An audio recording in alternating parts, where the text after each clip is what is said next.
Presentation of Fox Sports. We are Baltimore. We are Minnesota.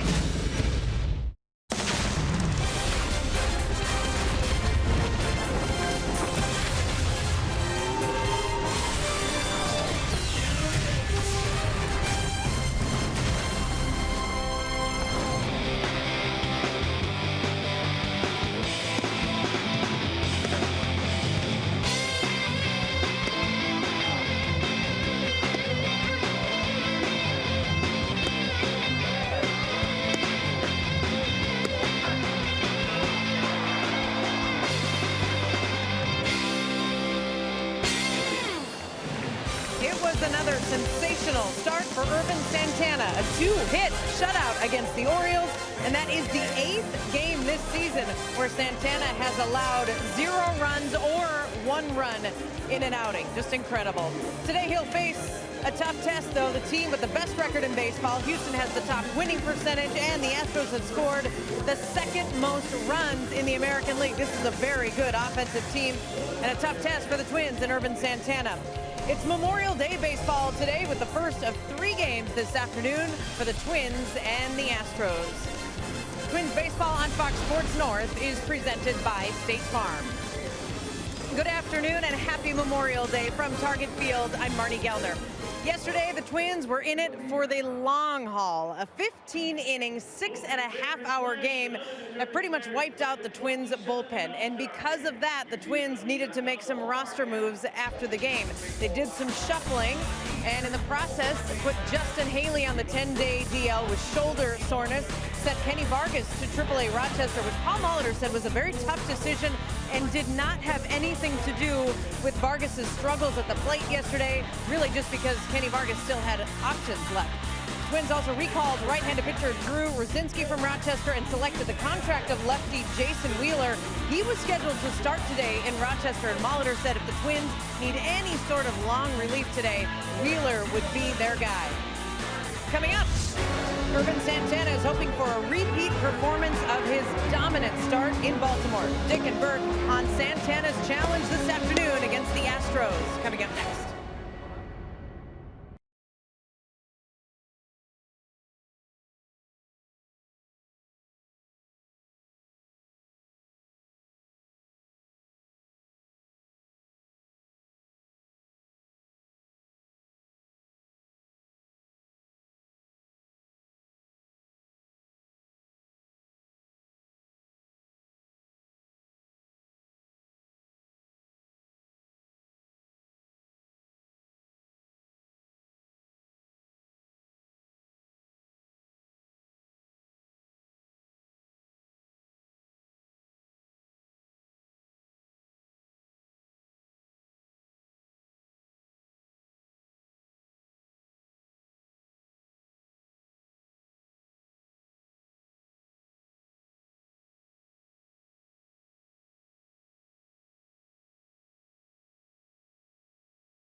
Baseball on Fox Sports North is presented by Toyota.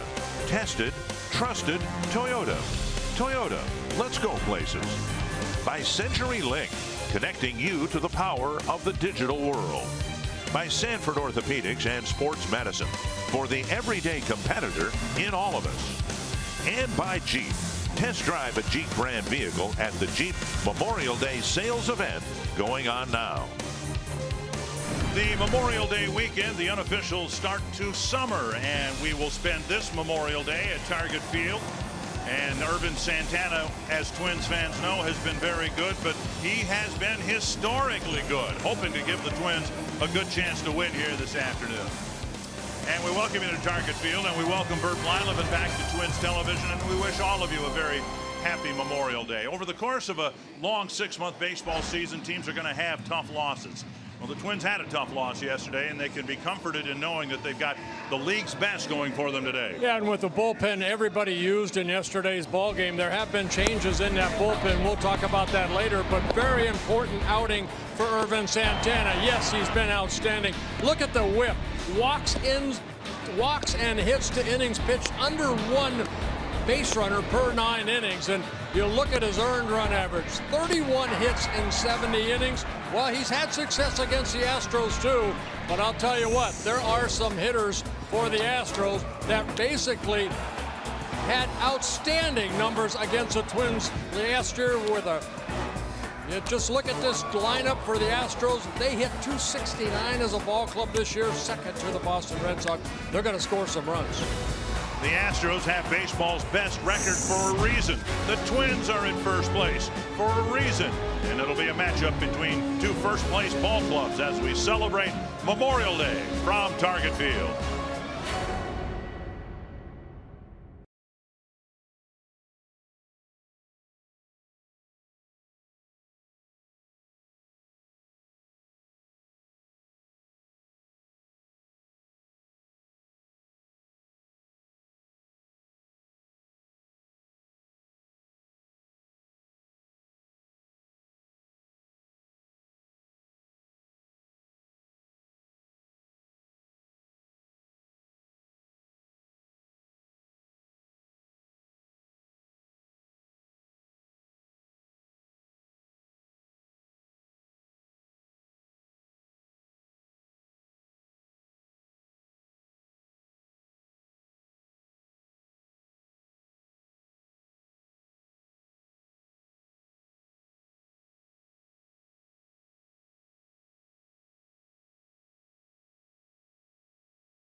Moments become memories, and often in baseball, often in sports, the athletes that create them are referred to as heroes.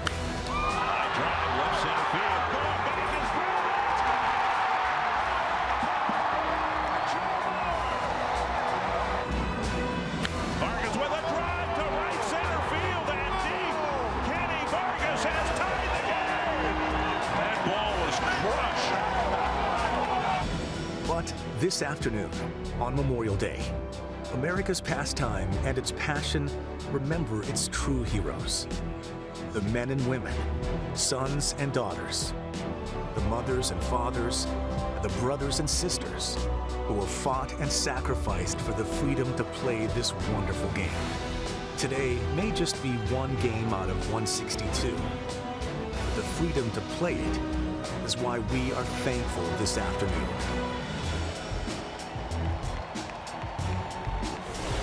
And we're very happy that you've chosen to spend part of your holiday with Twins Television as we honor those who serve so valiantly for our country. George Springer in the box. We're ready to go with Ervin Santana on the mound. And there is strike one on the outside corner. Springer, part of the reason that the Astros have to this point run away with the American League West. They opened this series with a 10-game lead over the Angels and the Rangers.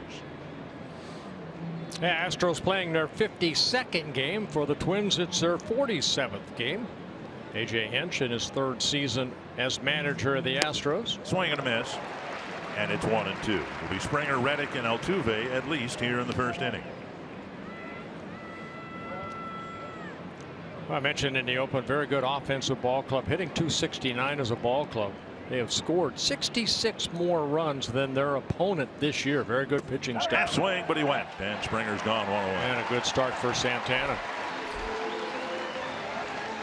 The Menards batting order for A.J. Hinch and the Astros. George Springer, Josh Reddick, Jose Altuve, Carlos Correa hitting cleanup, then Carlos Beltran, Brian McCann, Marwin Gonzalez, Alex Bregman, and Nori Aoki.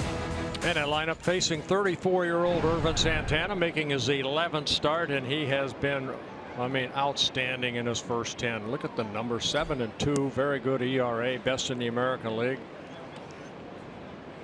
First pitch misses, ball one. Coming off a 2-hit shutout in his last start in Baltimore. Flip foul, 1-1. Santana's win part of a 3-game sweep over the Orioles, and then the Orioles went to Houston where the Astros swept them in 3 more. Northland Ford defense for the Twins. Rosario, Buxton, Kepler in the outfield. Sano back at third. Polanco back at short. Dozier, Mauer, and Jimenez. No chance Jason Castro could catch today after catching 15 innings and 23 pitchers or whatever it was yesterday. 2-1 to Josh Reddick.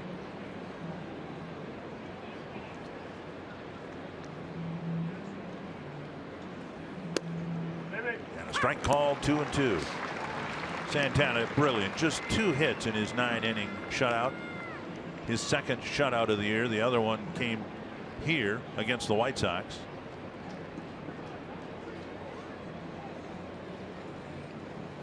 Checked his swing successfully, full count. Yeah, I think the numbers that really impress me are the hits to innings pitched, Dick. Only 31 hits allowed, and now 70 1/3 innings pitched for Santana.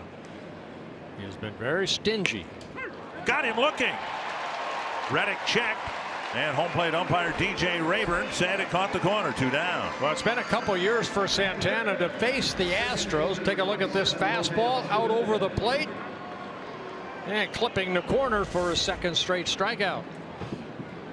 You and Jack Morris would call that a pitcher's pitch. Yep, right on the corner, and that's the way Santana pitches. I mean, he'll use all 4 corners of the plate, down and away, down and in, up and away, up and in. Altuve picking up right where he left off. He'll round first, head for second, and he'll have a 2-out double. Altuve last year just wrecked the Twins, and he's hitting over 400 on the road this year. So naturally, he jumps on the first pitch and cracks a double. Well, this guy, you know, since he came up with the Astros 7 years ago, he has been outstanding, a 2-time batting champ, and just he's kind of the spark plug for the Houston Astros. And now Carlos Correa. Correa and so many of the Houston players enjoying a wonderful month of May. Correa hitting .372 this month, and the season average over 300. Astros the only team in the American League West over the 500 mark, and they are over it by 19 games. First pitch strike. Well, it hasn't only been at home in Houston where they've had success. 20-10 at home. They're 15-6 so far on the road. Only the Twins have a better overall road record than the Astros. 1 strike to Correa. Inside. And that's what Irvin does a good job of. You saw the first pitch, outer half of the plate, then he'll bust him inside. He may go back in again. Changes speeds well. He got a nasty slider. Not an overpowering fastball, but he puts it in the right spot. This guy is a pitcher. Squib to the right side. Mauer sprawls, finds Santana for the out. Fine play by Mauer. He ended up closer to second base than first base, and he got the 3rd out.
And frustrating day because the Twins ended up losing, but he's been around long enough to know that every team's going to have a game or 2 or 5 or 6 like that. You got to find a way to fight through it, come back and win the next day, and the Twins will try to do that with this Menards batting order. Brian Dozier, Robbie Grossman, Joe Mauer, Miguel Sano, Max Kepler, Jorge Polanco, and then Eddie Rosario, Chris Jimenez, and Byron Buxton. And making his 2nd straight start, it'll be 29-year-old Brad Peacock against the Minnesota Twins. This is his 14th game. He started the season in the bullpen, then replaced Dallas Keuchel in the rotation in his last outing. Pitched very well, 4 1/3 innings, 8 strikeouts, but now making his 2nd straight start. First pitch skied to left field. And the wind pushing it towards left center, and Aoki stays with it, 1 away. Northland Ford defense for the Astros. Nori Aoki, George Springer, Josh Reddick in the outfield, Bregman and Correa left side of the infield, Altuve and Marwin Gonzalez on the right side with Brian McCann behind the plate. 1 down, and now Robbie Grossman. Yeah, McCann behind the plate, just coming off the concussion list where he spent some time. Astros happy to have him back behind the plate. Several former Astros on this Twins roster, including Robbie Grossman, and he takes strike 1. Grossman with a big pinch hit single to tie the game in extra innings yesterday. Yeah, Robbie spent 3 seasons with the Astros, 2013 to 2015. Twins after the game sent Kenny Vargas down to Rochester just because they needed to add a pitcher, and that will open up even more playing time now for Grossman, who kind of split the DH duties with Vargas. Twins down to 3 bench players right now: Escobar, Adrianza, and Castro. 2-1 to Grossman.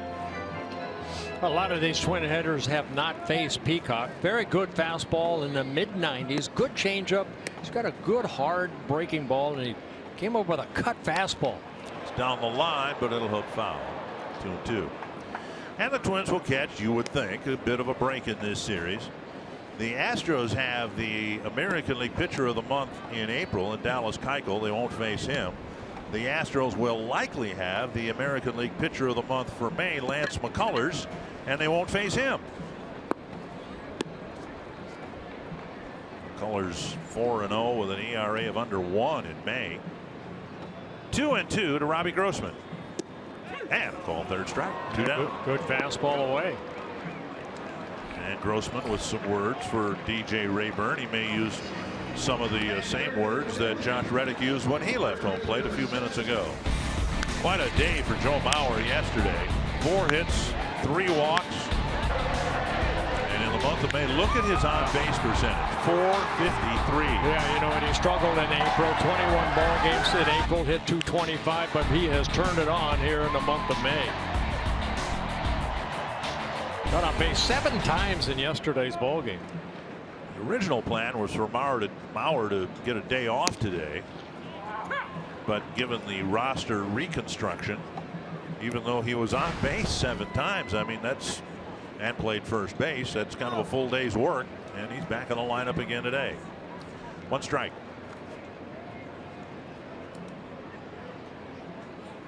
And now a ball.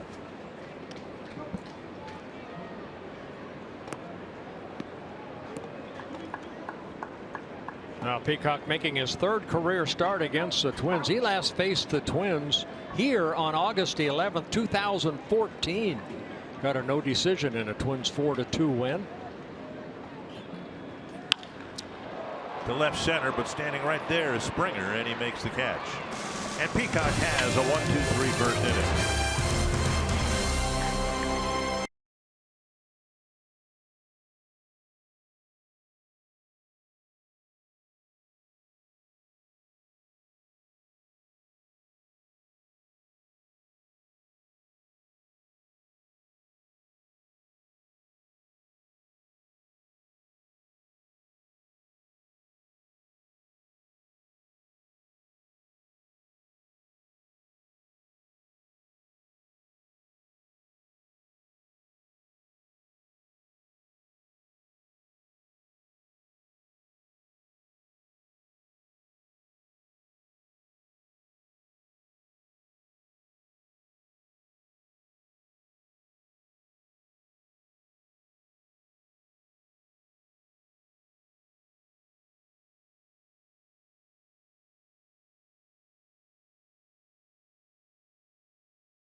Fox Sports North is presented by Chevrolet, the #1 selling brand in the Twin Cities.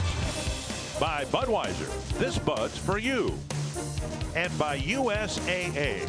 Join USAA in honoring our fallen heroes. One of the best parts about this job for me, Bert, is being able to spend the summer holidays at a ballpark. I just enjoy these days more than others. The 4th of July, of course, and Mother's Day and Labor Day. And all that said, we do take time out during the day, as I know you do, to reflect on the true meaning of this holiday and thanking those who serve so valiantly for the country. Yeah, I couldn't have said it better, Dick. You know, there's so many people out there that have sacrificed their lives for our freedom, and it's a day to remember them. 2-0 to the leadoff man, veteran Carlos Beltran. And Brian McCann and Marwin Gonzalez. And 3-0. And Beltran's been around the game a long time. He first came up with the Kansas City Royals back in 1998. Nine-time All-Star. This is his 20th season in the big leagues. He's built what is, I think, assumed at least by some, maybe most, as a Hall of Fame resume. There's a strike 3 and 1. A switch hitting outfielder at one time. Rookie of the Year for the American League back in 1999 with the Kansas City Royals. And somebody yelled cover. Didn't need to with Santana. He was going to cover anyway. Bauer with a ground ball.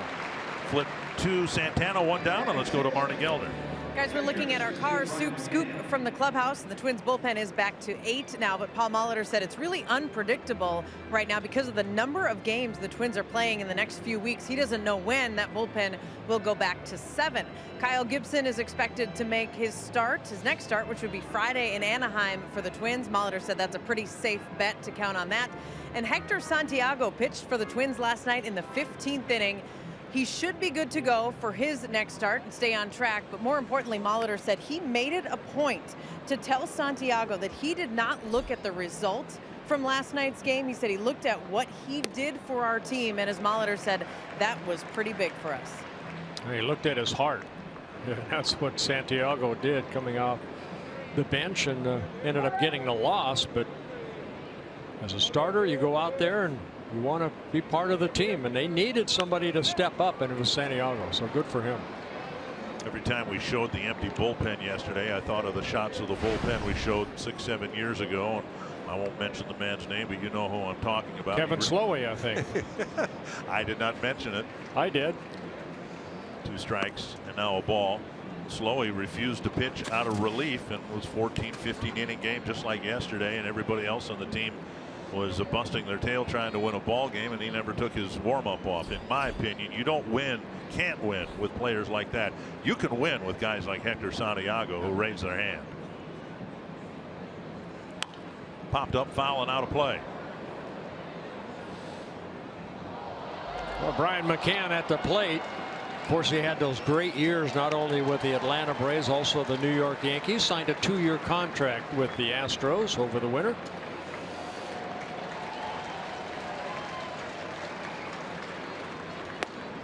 Taken a little bit low, and it's 2-2.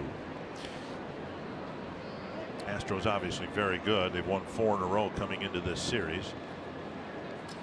Trying to win a season-tying high 5 games in a row. This one hit to center. A bullet to Buxton.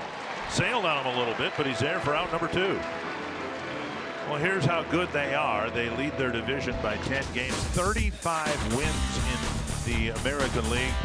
No one else in the league has more than 29. They pitch well. They field well. They hit well. They hit with power. Yeah, only the Tampa Bay Rays have more home runs, 2 more than the Astros, and you can see they're in every game. 18 comeback wins.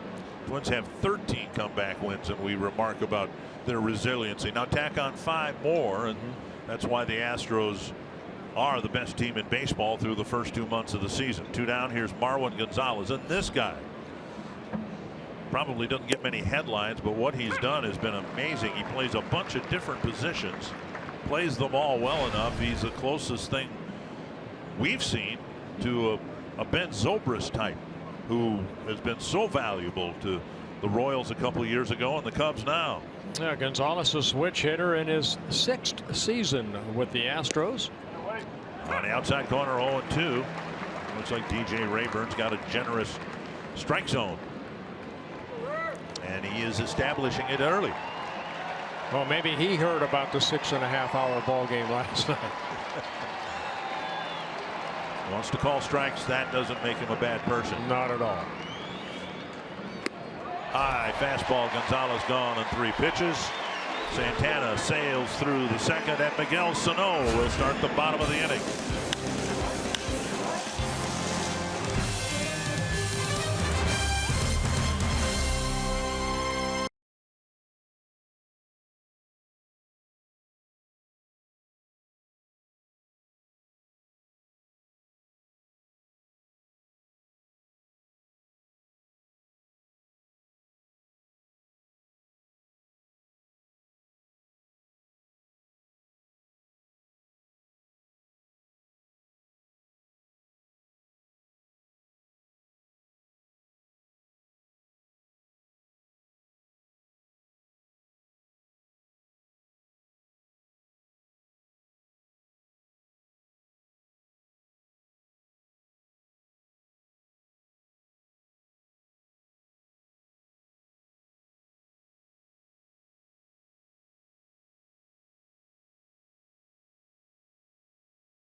bottom of the second.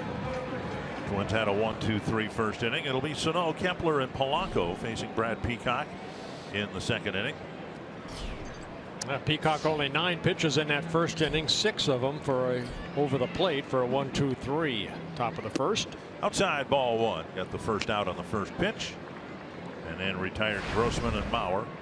Sano with an RBI single, breaking a string of 9 straight strikeouts in the ball game yesterday afternoon.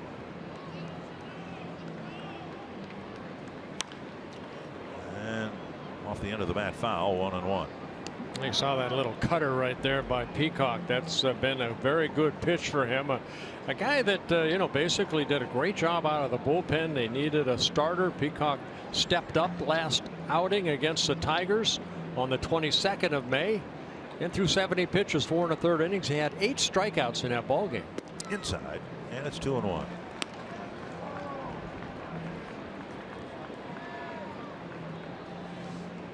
Yeah, in stating that the Twins don't have to face Keuchel and McCullers, I didn't want to leave the impression that they'll have a cakewalk on this series. This guy's been really good, first as a reliever, then a starter. And Sano takes a strike, 2-2. Well, of course, as a reliever, you're going to maybe throw 2 or 3 of your pitches, but as a starter, you get a chance to mix in some other pitches. Besides that cutter, he's got a pretty good hard breaking ball, and a fastball's got some movement on it. And Sano on a breaking ball away, strikes out, 1 away. And Peacock picks up his second strikeout. Well, you can see Peacock as a starter, he'll utilize all 4 of his pitches. More of the fastball, a little bit more than the reliever, but you can see the big difference is that curveball or the cutter he'll use a little bit more. 1 down, that'll bring up Kepler.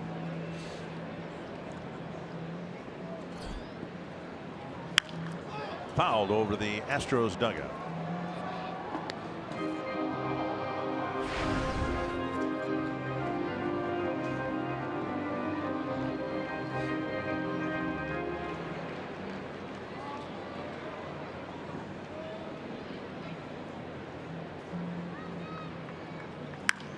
And another foul, 0-2.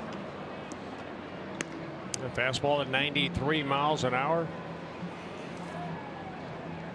Peacock got a no decision in that game against the Tigers in Houston. The Astros ended up winning that ball game 1-0.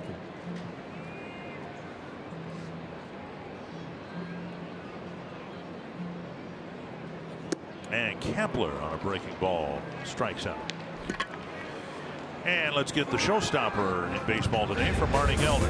And today we have a couple of showstoppers. One is Aaron Judge of the Yankees. He has done a lot this season, but he had not hit a grand slam until yesterday. It came in the 3rd inning against the A's. A line shot to right field. Also Judge's 16th home run of the season. And Milwaukee's Domingo Santana also hit his first career grand slam. That came yesterday against the Arizona Diamondbacks. A grand day for a couple of hitters, Dickenberg. You know what? We talk about the Twins having a good year off in first place. How about those Brewers? Huh? They're hanging in there. They're in first place over the Cardinals and the Cubs. I mean, the Cubs didn't win this year's World Series already? Not yet. Outside now, it's 2-0 to Jorge Polanco.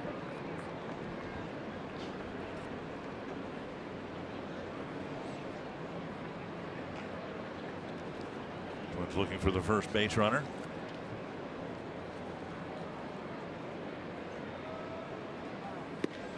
Peacock made the team out of spring training in part because he was out of options. And the Astros, like most teams, reluctant to give up on an arm like Peacock, so he made the team as a long reliever, and now he finds himself in the rotation. Yeah, he spent most of the season last year in AAA Fresno for the Astros, but a guy that had hip surgery missed almost all of 2015. He's always been a swing guy, kind of in the minor leagues a starter, but when he comes up, this is his 48th major league start and his 74th appearance. So a nice guy to have in that bullpen that if you need a starter, he's ready. He threw 70 pitches in that 4 1/3 innings. That's why A.J. Hinch is giving him another opportunity, because he pitched so well, only gave up 1 hit in the innings with 8 strikeouts. Full count to Polanco, trying to get Peacock to pitch from the stretch for a while. Rosario on deck. Rolled foul. Jeff Smith wants no part of that. Did you enjoy pitching on holidays? I've told you this before. I remember on Memorial Day years ago, you were with the Indians, and I saw you pitch at County Stadium and pitched a complete game against the Brewers. Did you enjoy holiday duty? The only one I didn't like was the 4th of July because I created a lot of the fireworks.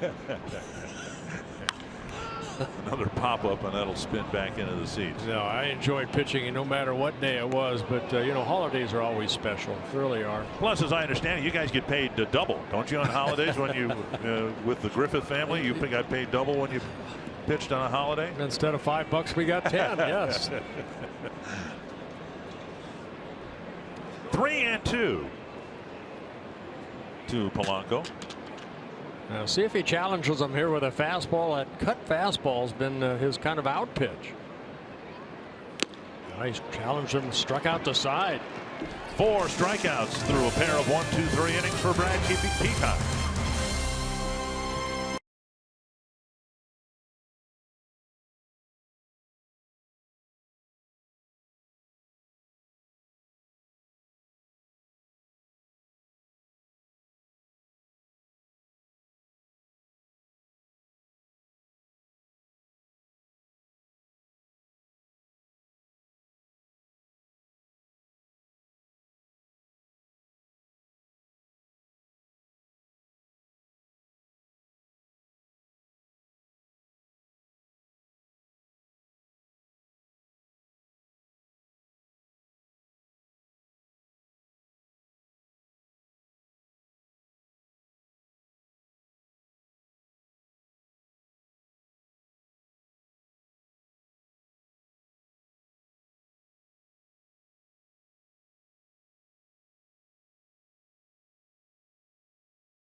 Baseball on Fox Sports North is presented by Northland Ford. Visit buyfordnow.com and your local Northland Ford dealer today. By Grand Casino, the best stories start here. And by Menards. Save big money at Menards on all your home improvement needs. Partly cloudy weather-wise here at Target Field. It is cooler than yesterday, a little breezier. Cold front has moved through. And we begin the top of the 3rd inning with Alex Bregman. And there's ball 1. Bregman, then Aoki and Springer.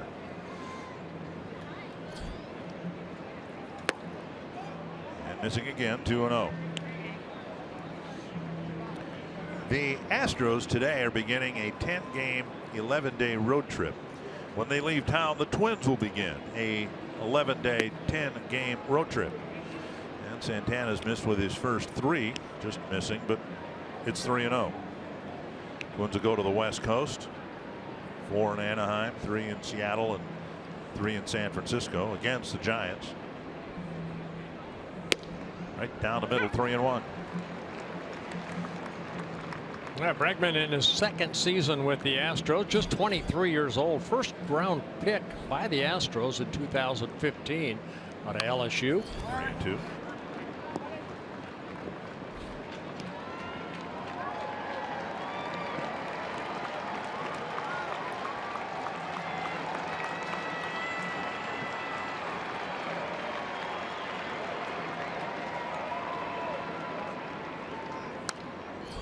Back just to our right, and just into the Twins radio booth. Yeah, Dan Gladden had his glove ready. How'd he get that through the metal detector?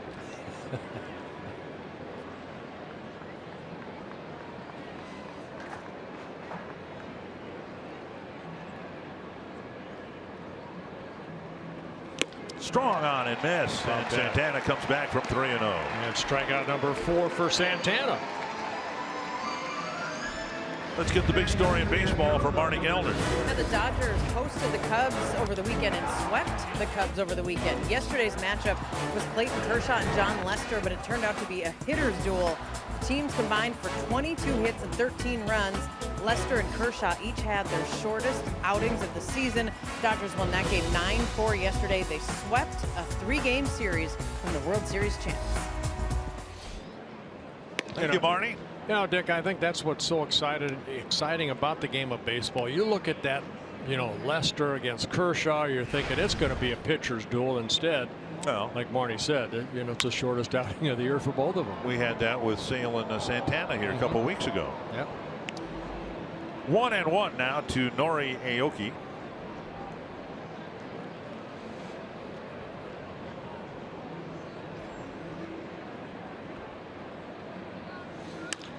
And Santana snags the first hop. 2 down. It might be just me, but I suspect a lot of Twins fans are this way. The fact that the Twins are doing better has made the entire major league much more interesting. I'm more interested in the Dodgers and the Giants and the Cubs and the Indians and the Red Sox and all that than I was a year ago. Could it be because the Twins are in first place? Yes, it has a lot to do with it. Just to be more competitive, and that's probably true for the manager too. It's just a lot more fun to be involved with this game right now than it was. Strike 1 to George Springer. Went down swinging to start the ball game.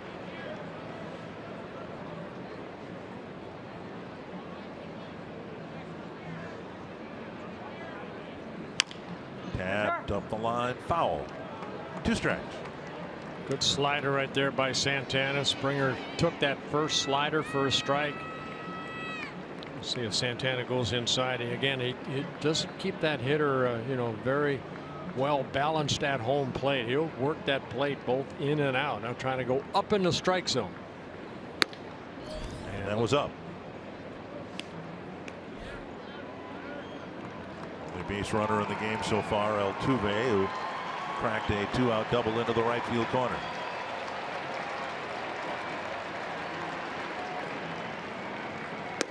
Got him. There he got him inside. Over the inside corner.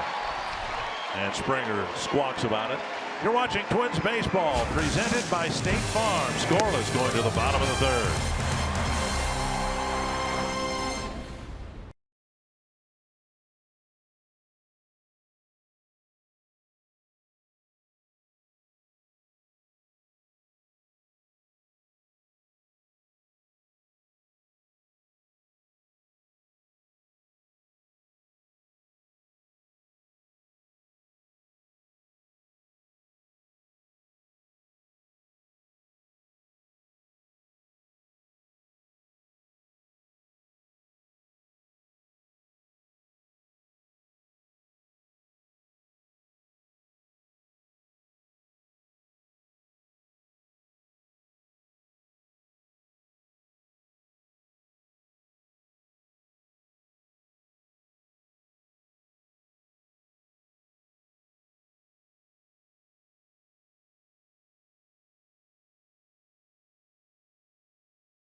Eddie Eddie Rosario is a funny guy. funny.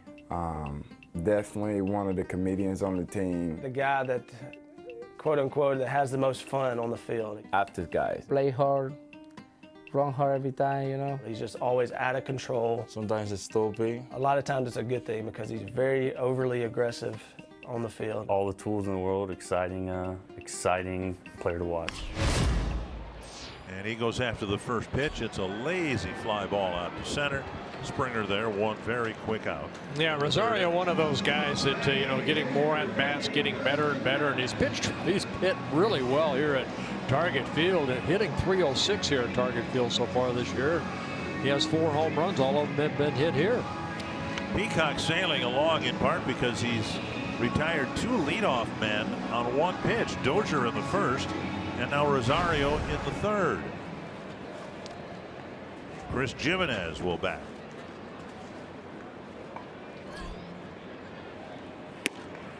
Strike over the inside corner.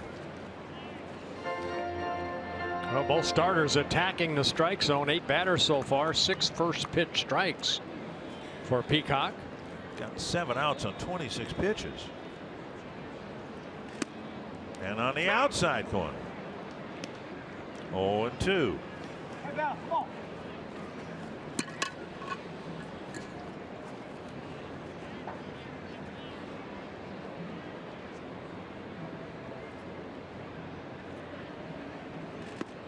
Twins, of course, had a 4-game winning streak snapped on Friday, but then they came back on one Saturday. Had a chance to win yesterday, but lost. They tried that breaking ball almost on the inner part, just missing the corner inside. 1-2. And Jimenez waits, gets a piece, fouls it back.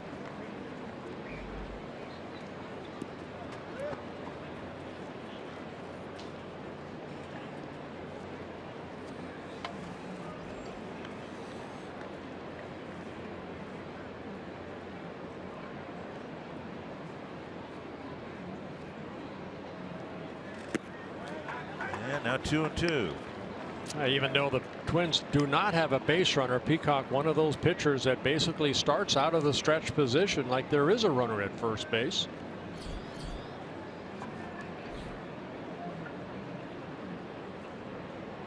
Comes set here. Look over. Nobody's there.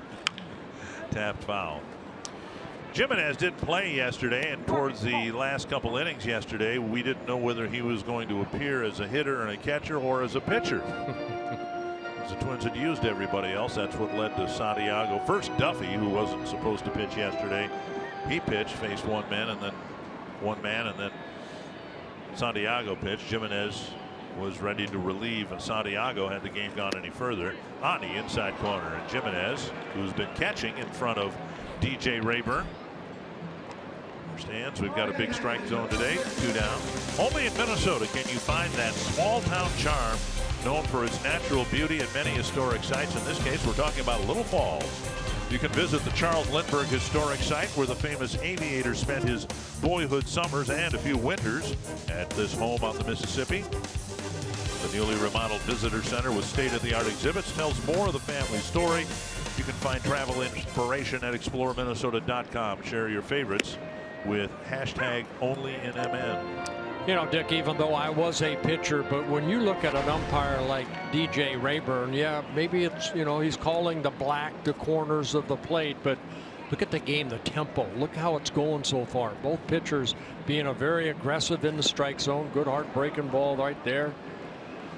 It just speeds up the game.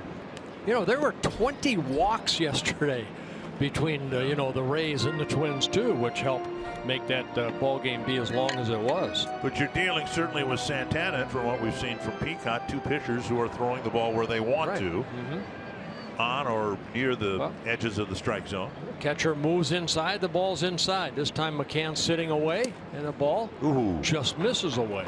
Buxton's lucky that he hasn't already struck out. 1-2. Well, that's pitching. I talked about Santana being a pitcher. Look at this pitch right here. That's a pitcher's pitch, but DJ Ryan thought maybe it was low. Wow. And Buxton ticked it, but the catcher McCann hung on. Total of 5 strikeouts and 3 perfect innings for Peacock.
Great start so far this afternoon for Ervin Santana. Just 1 hit and 5 strikeouts through 3. It was early July last season when Santana started on this dominant stretch. Since July 6th, he's been simply the best, better than all the rest. Santana has the best ERA in all of baseball, the lowest opponent batting average and slugging percentage, all during that time frame. Chris Jimenez said that Santana keeps things so simple. He relies on his 3 pitches with excellent execution. And Dick and Bert, Jimenez talked about with Ervin, it's quality over quantity, and he has been very good for quite a stretch here. An unbelievable time as far as a stretch for Santana. His last 28 starts dating back to June 19th of last year, 13-6, but a 2.18 earned run average. 2-1 to Reddick. And now 3-1. And Santana's had a few 3-ball counts here. Hasn't issued a walk yet. He fell behind last inning on Bergman, ended up coming back and striking him out. 5 strikeouts for Santana. Only hit was Altuve, who jumped on that first pitch in the first inning for the double. Strike 2, 3-2. Now Santana, 34 years old, works pretty much down the heart of that pitching rubber. Doesn't go to the third base side or the first base side. Very smooth delivery, comes set and balance and then explode toward home. And Reddick might have chased ball 4, lifting it foul. No, he's not a big guy. You look at Ervin Santana, he's 6'2", but he weighs in at maybe 175. But it's the lower part, his torso on down, that really supports that arm coming through, the whip that he can generate. That's driven to left. And Rosario is there for the catch. A line drive for the first out of the 4th inning. Check out some Coors Cold Hard Facts brought to you by the Silver Bullet. Coors Light. Jose Altuve is leading the major leagues in batting average since 2014. Yeah, pretty good names on that list. Yeah, he won the American League Batting Championship in 2014 and last year. You know, the Astros were terrible for a lot of years. And Altuve was the first guy to kind of emerge from the mess in Houston and establish himself as one of the better players in the league. And then the others have followed suit. Correa, Springer, and then signings like Beltran and Reddick. And Dozier skips to his right. And Altuve retired 2 down. And Altuve hustles everything out. It reminds me so much of Dustin Pedroia with the Boston Red Sox. You know, that type of fire that they have inside. And of course, in American League, they have so many great second basemen. Good breaking ball down. Altuve hustling down that line. His speed. They list him at 5'6".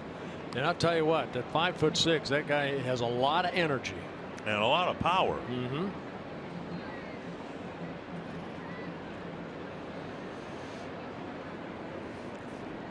Two down, and now Carlos Correa.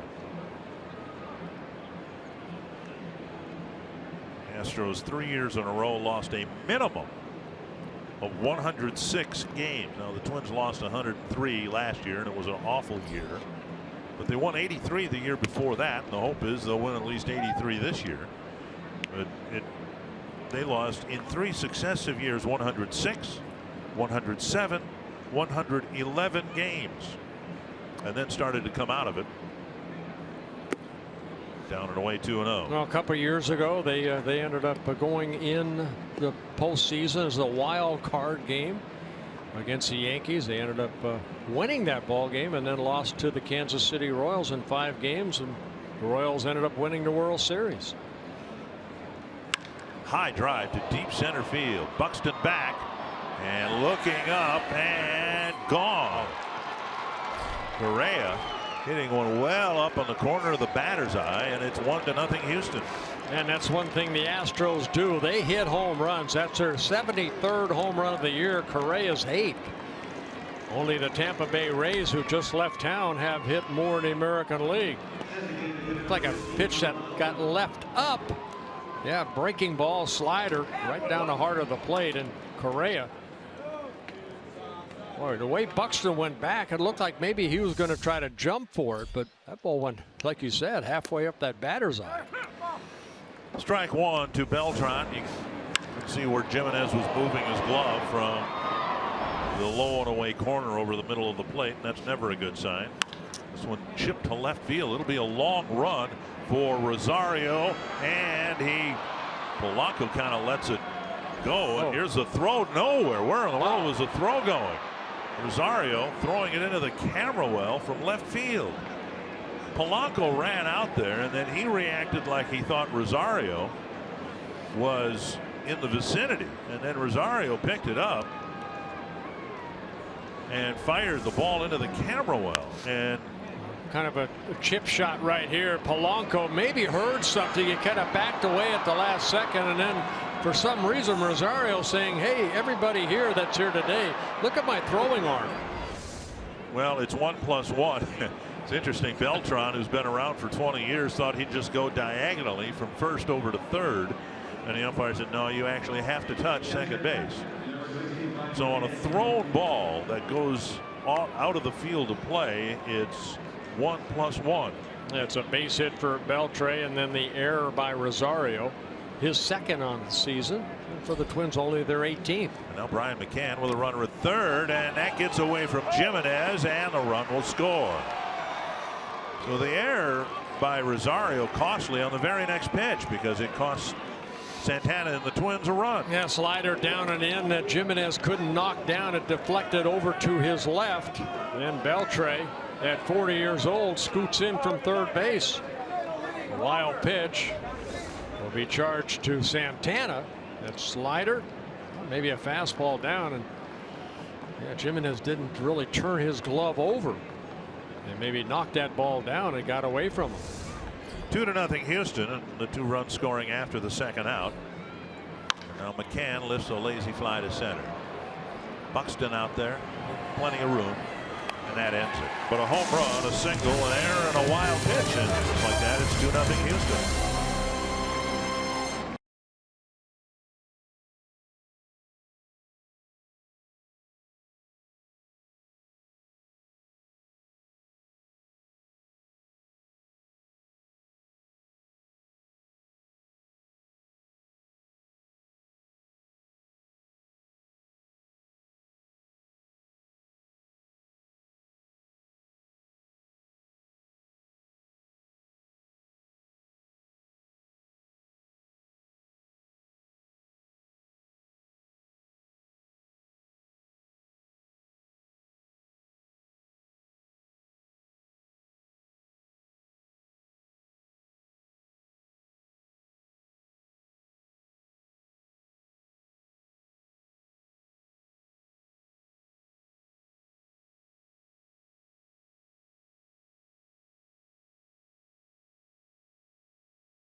4th for Houston this Memorial Day weekend. Fox Sports Supports is proud to team up with Homes for Our Troops, building mortgage-free, specially adapted homes nationwide for severely injured post 9/11 veterans.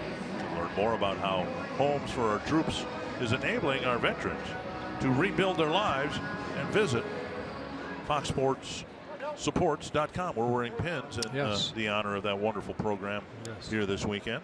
Here's Brian Dozier to lead off the 4th. Hit a fly ball in the first pitch he saw from Brad Peacock, and he takes ball 1. Now Peacock, 1, 2, 3 inning. The first 3 innings, he has 6 strikeouts already. That was pitch number 38. So first very good time around the lineup of facing the Twins. And now pitch up, foul back. And it's a 2-0 lead for the Astros. We've talked at length this year about the Twins' improved defense and even their excellence. They have the fewest errors in the American League. Even in their excellence, the point can be proven that you just can't commit errors. A high fly to left again, and almost the same spot on the field. Aoki will wait for it and put it away for the first out. The Twins have now committed 18 errors, and they have given up now 18 unearned runs. 1 down, and MLB.TV Premium is back and better than ever. You can watch every out-of-market regular season game live on over 400 supported devices. Plus, get a free subscription to At Bat Premium, the #1 app for live baseball. Blackout and other restrictions apply. Visit MLB.TV for details. 10 up, 10 down for Peacock, and here's Robbie Grossman. Over the inside corner.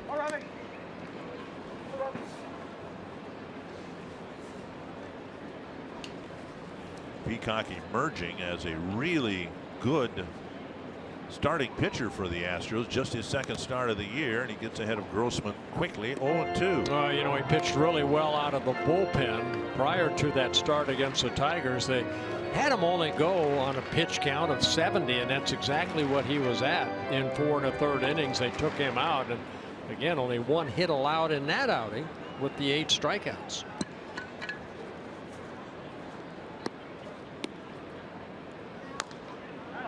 Chopped foul. So we've seen a good fastball in the 93 to 95 range, that big sweeping breaking ball. Haven't seen too many changeups, but the 43 pitches right now, 30 of them over the plate for a strike, 71%. Beginning the 2nd time through the batting order because he had a perfect first time through the batting order. 2 strikes to Grossman.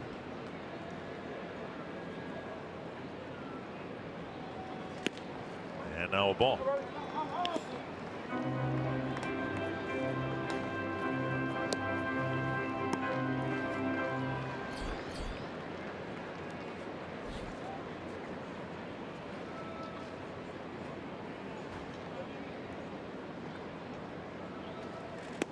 On the outside corner.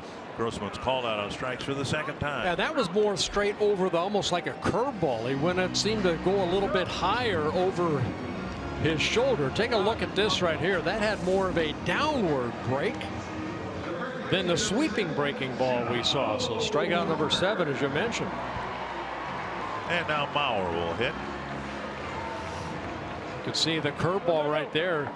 It's almost a Don Sutton type of the way he held his curveball, with that finger tucked in on that seam. That's how Dave Goltz held his too, right? Kind of a knuckle curve. Yep. Mauer fouling it to the screen. Don Sutton probably learned it from Dave Goltz, don't you suppose? I think Don's a little older than Dave.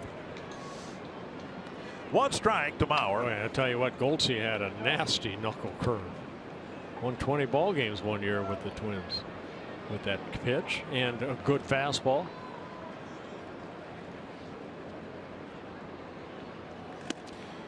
And a strike on the outside corner, 0-2. Peacock has had great command. He really has, and he's attacking that strike zone.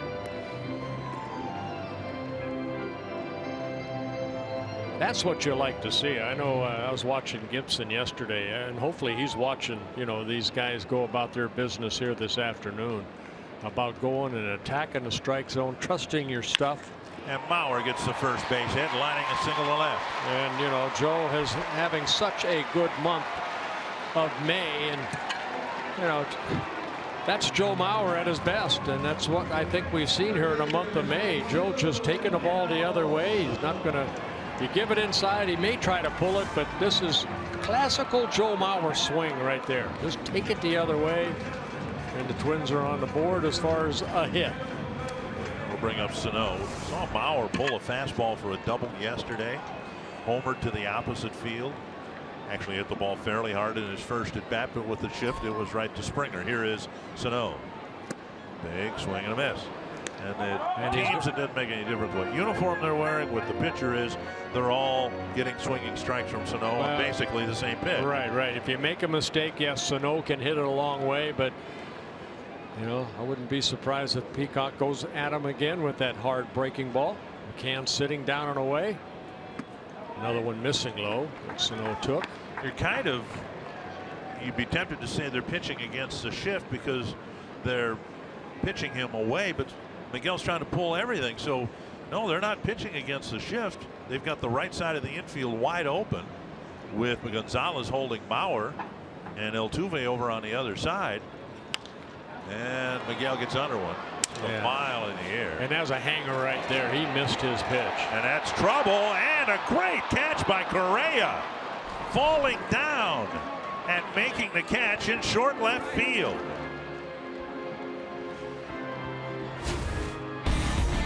Sano slams the bat down, and then Correa with a late adjustment and great catch to end the inning.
In front are Pepsi fans of the game, enjoying a nice holiday at the ballpark.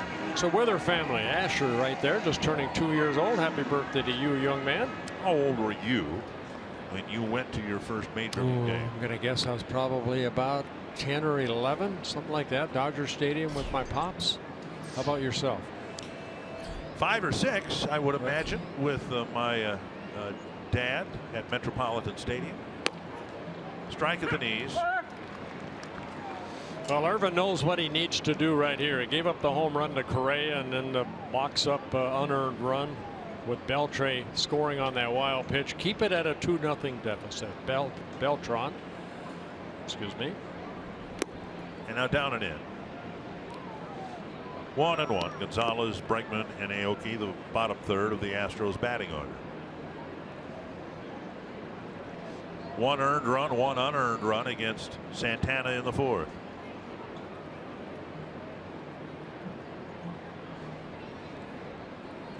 Swing and a miss. 1-2. Good slider right there by Irvin.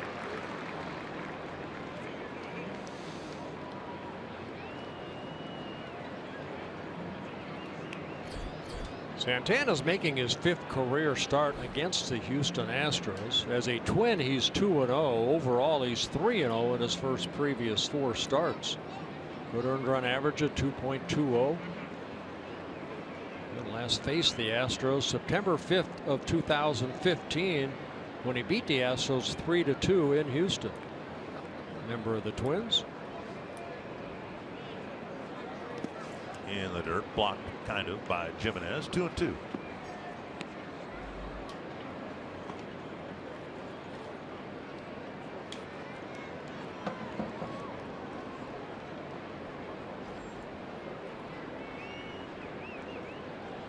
Into a beautiful day here. Started the day with a threat of rain. Tap foul. 2-2.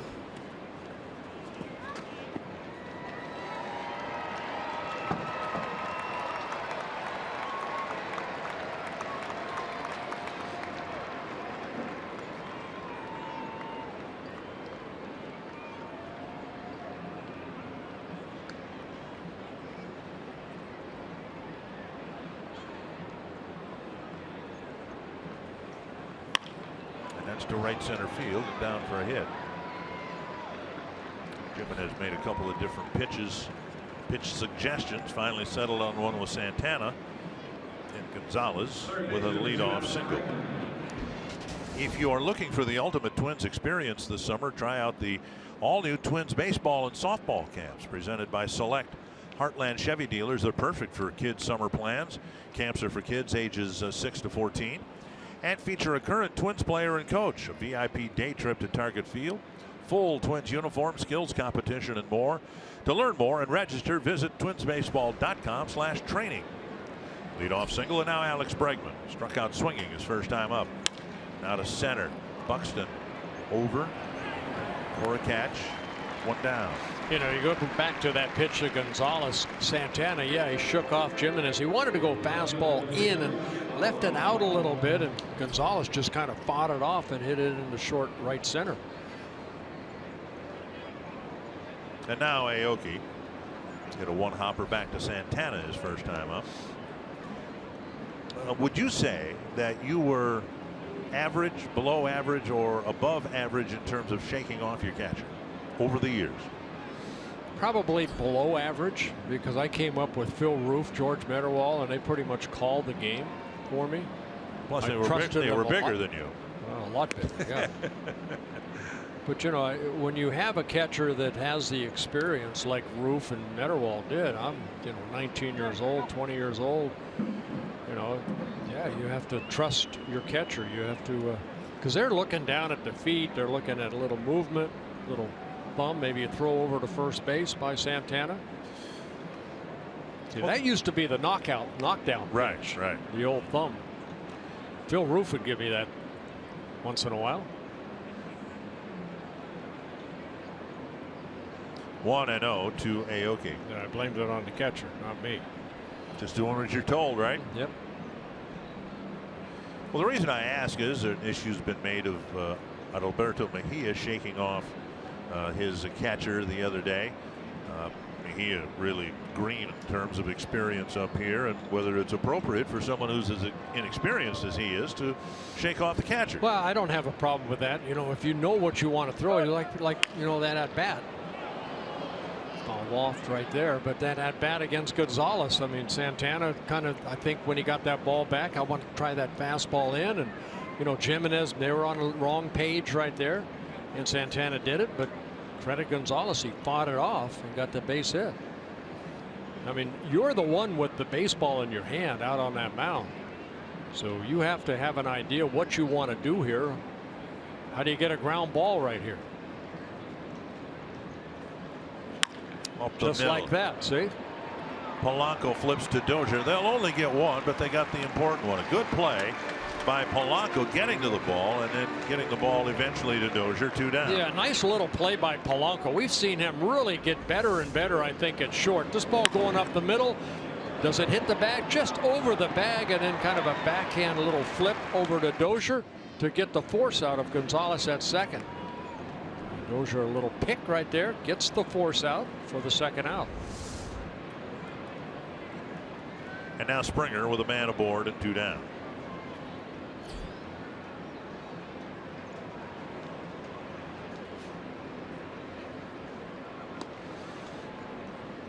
Well, the score, of course, isn't what the Twins had hoped, but the pace of the game and where Santana is in his pitch count, exactly what they needed. Approaching 70 pitches. He's approaching the end of the 5th inning. And after the wilting 15-inning game yesterday, it looks as if Santana is ready to give the Twins at least 7 innings. 1-0.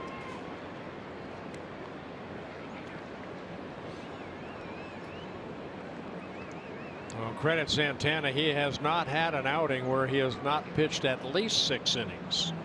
And 8 of his 10 starts so far have been quality starts.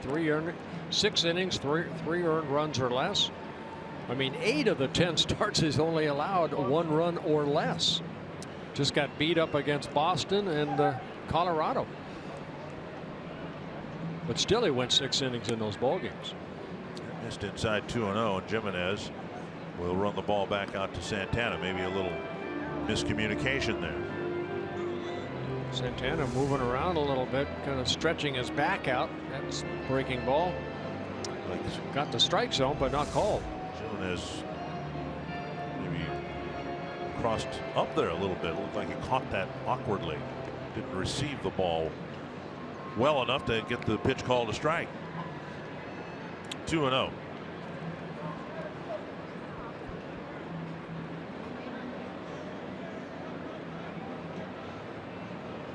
Astros got their 2 runs in the 4th after the 2nd out. And there's a strike, 2-1. Good slider right there. Good location.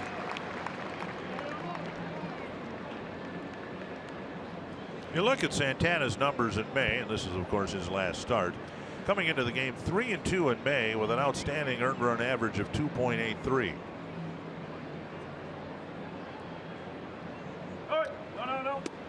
Inside, and it's 3-1.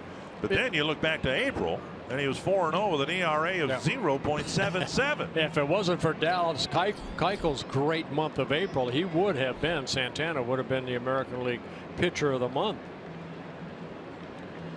Springer has struck out swinging and looking, and now he stands in with a 3-1 count. There's Keuchel, missed to start with a stiff neck.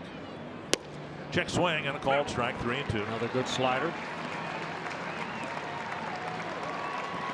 Runner will go now. Aoki at first with 2 down and a full count. Yeah, 3-1. I'm sure Springer looking. Fastball, good slider, great location. Mauer playing behind Aoki at first base. Runner goes, tap foul. You know, one thing, and Santana had 2 strikeouts in the 1st, 2 in the 3rd, 1 in the 2nd. Maybe getting 1 here in the 5th, but he's taking on an Astro team that a couple of years ago was off the charts with all the strikeouts. Well, they don't do that anymore, and it's a function of guys like Springer getting a little more service time and refining their approach at the plate. And although he has struck out twice here this afternoon, this team has done a nice job cutting down on the number of strikeouts. Only the Boston Red Sox has struck out fewer times. Into center, but Buxton glides over to end the inning. A scoreless 5th. The Astros lead 2-0.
Fifth inning, and we're in the Minnesota Lottery Winners Circle. We have $100 worth of scratch-off lottery tickets for Paul from Brooklyn Park, who is here with Ty and Grant. Their first Twins game of the season. They already got an autograph from Bert Blyleven because they're sitting so close to him today. The American flag and bald eagle on the sign, red, white, and blue today in honor of Memorial Day. How are you guys enjoying your day at the ballpark, Paul? Wonderful, except the score is 2-0, so we're rooting for more runs. Proximity to Bert Blyleven is rather close. Have you noticed anything flying at you from the TV press box? Not today, but grapes are probably in the forecast. Grapes. Would that be accurate, Bert? Yes, it would be, Marty. Because Paul, one of our fantasy campers, and yeah, I'll get him. That'll get you. All right. You are all young men. You were both here by circle. I believe that was Ty and Grant. 1-1 to Max Kepler, leading off the Twins' fifth. And Kepler's taken 3 pitches, the last 2 called strikes. And speaking of fantasy camp, about a week ago, Stan Dickman and his wife Marcia became grandparents. Daughter Annie had a little baby girl. Congratulations to them. And Stan, I'm sure, will give the baby girl a discounted rate for the fantasy camp when it's age appropriate. And on the other side, sad, I know the Twins did a moment of silence for Jim Wiesner, the clubhouse guy for what, 37 years Jim Wiesner was, Weezy. Started in the visiting clubhouse and moved to the home clubhouse in the mid-'80s. Rest in peace, our friend. A liner to right and down for a hit, and it'll skip by Reddick. Kepler to second with a leadoff double. Just stuck the bat out and hooked a solid line drive on one hop against the fence. You know, one thing about Kepler, I think we've seen him mature as the season goes on. He's been swinging a good bat and not a lot of movement. Just basically dropped the barrel of the bat on this pitch that was down and reached down and hit it sharply. Reddick has to play it off the wall, so it's a double for Kepler, his 13th of the season. That leads the Twins. 2 hits in the last 3 at bats for the Twins, and now Polanco.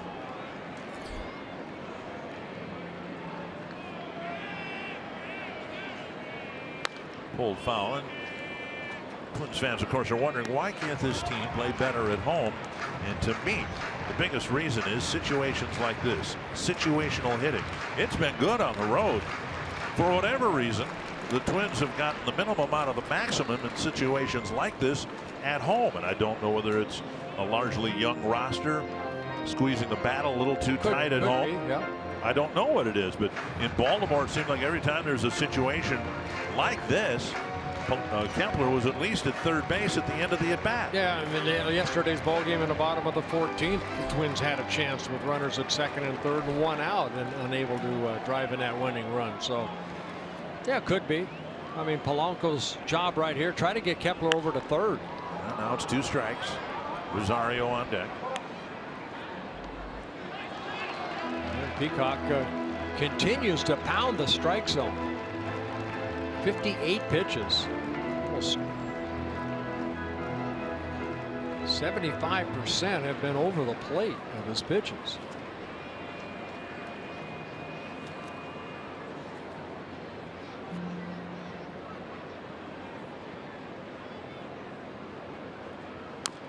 And he got a piece. And whether it's been strikeouts in situations like this, pop-ups in situations like this. Look at that ratio right there, 44-15 balls. Wow. Yeah, last pitch was that curveball that ended up striking out Grossman, that he kind of went a little bit higher in his release point. 2 strikes to Polanco.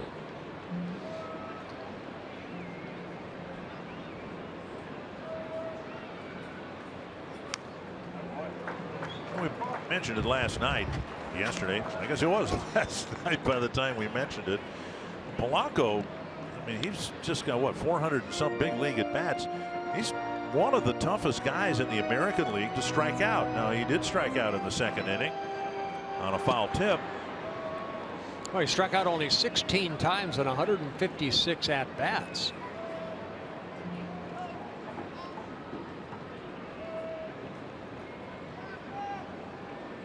Two. Just trying to make contact here. Outside. Right now, only Mookie Betts is tougher to strike out in the American League than Jorge Polanco.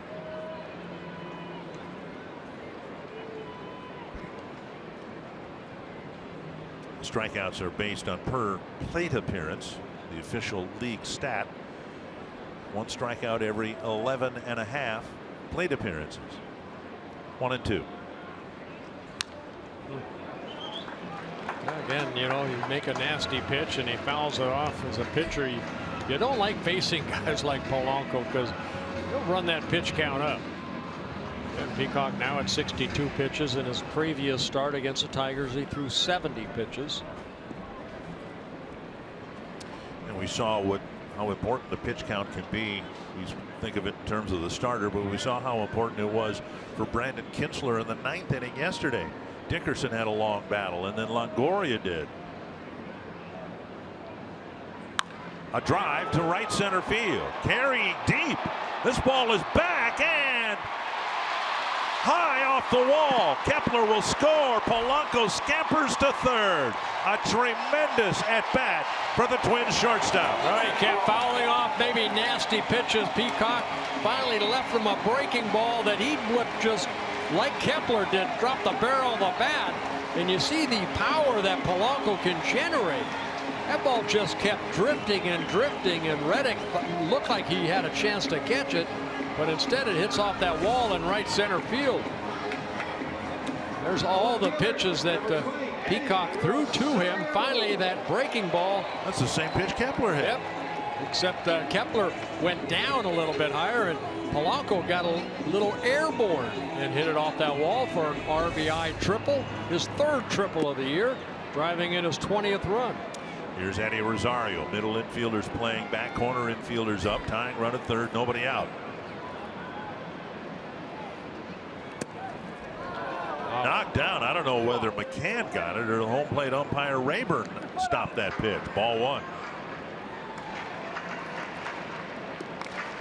Yeah, this looked like the curveball right here, a little more over the top, and a one hop ends up maybe the shin guard of McCann.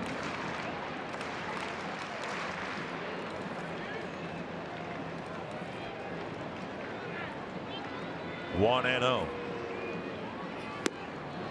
1-1.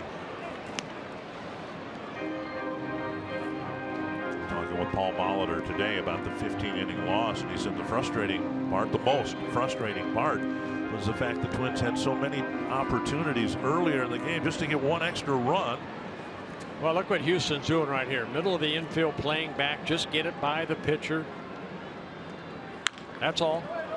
Instead, a ground ball to Gonzalez, and he beats Rosario to the bag. And Polanco, with 1 out, decided not to come down the line.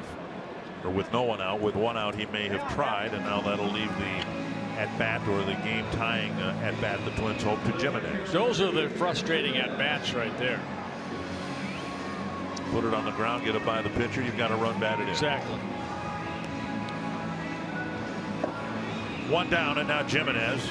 Jimenez is driven in 3. He was called out on strikes his first time up. Now Astros will bring in the infield, the middle part of the infield.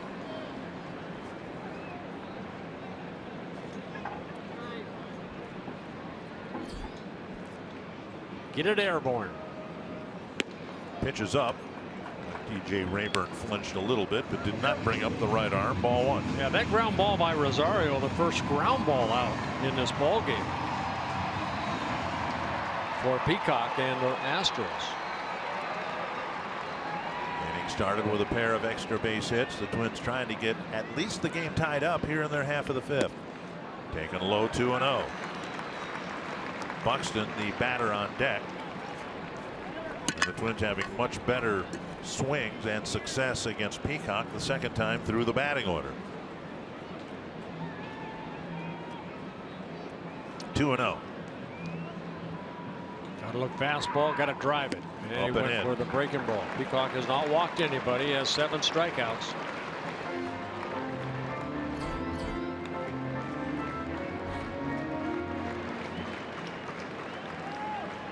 I'm assuming that Jimenez has the green light right here with Buxton up. Yep.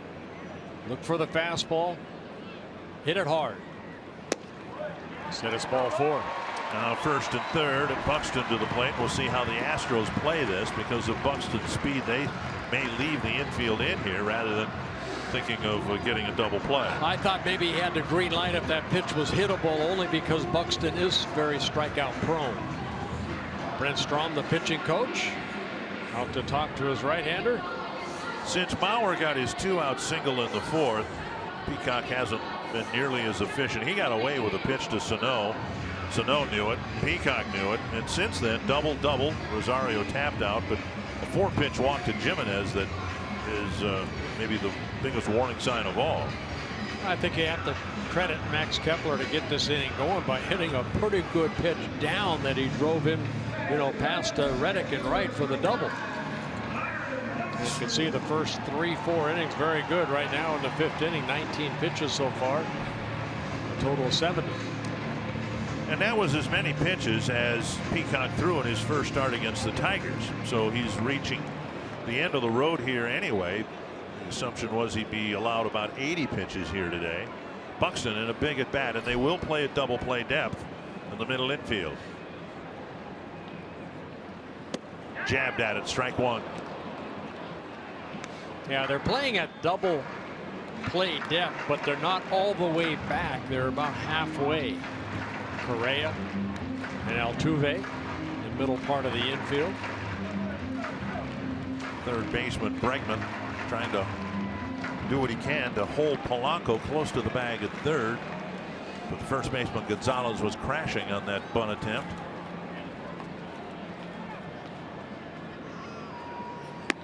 Breaking ball down and away, and a swing and a miss. 0-2.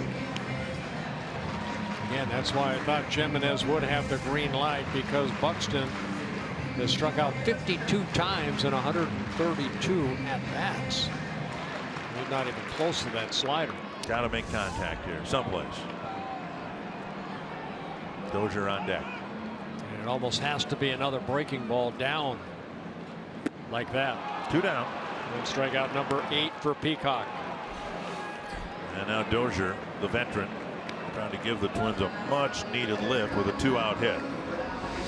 Well, he went right after Buxton with that breaking ball. That's the scouting report, and to see Buxton where those pitches end up, they're balls. They're out of the strike zone. He's missing that by a foot. All 3 of them. The bunt attempt was not close to a strike. Right. Dozier with a couple of fly balls to left, almost carbon copies of one another. Altuve playing almost directly behind the second base bag. We've seen Dozier, well, the home run he hit in the 8th inning on Saturday went that way. That ball gets away from the catcher.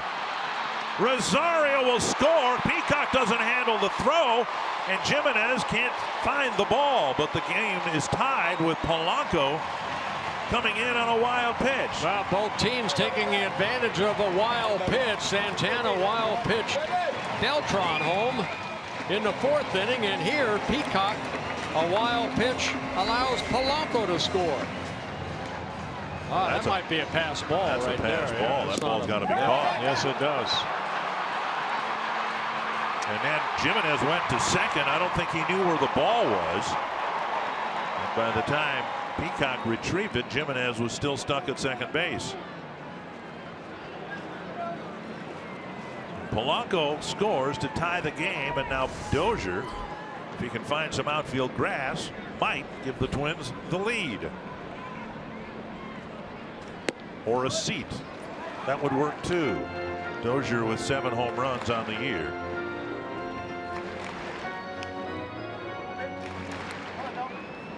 (2-0). I thought Brian just missed a high breaking ball that he hit that fly ball in his last at bat in the 4th inning. Just got underneath it a bit. Change up right there. Brian took it.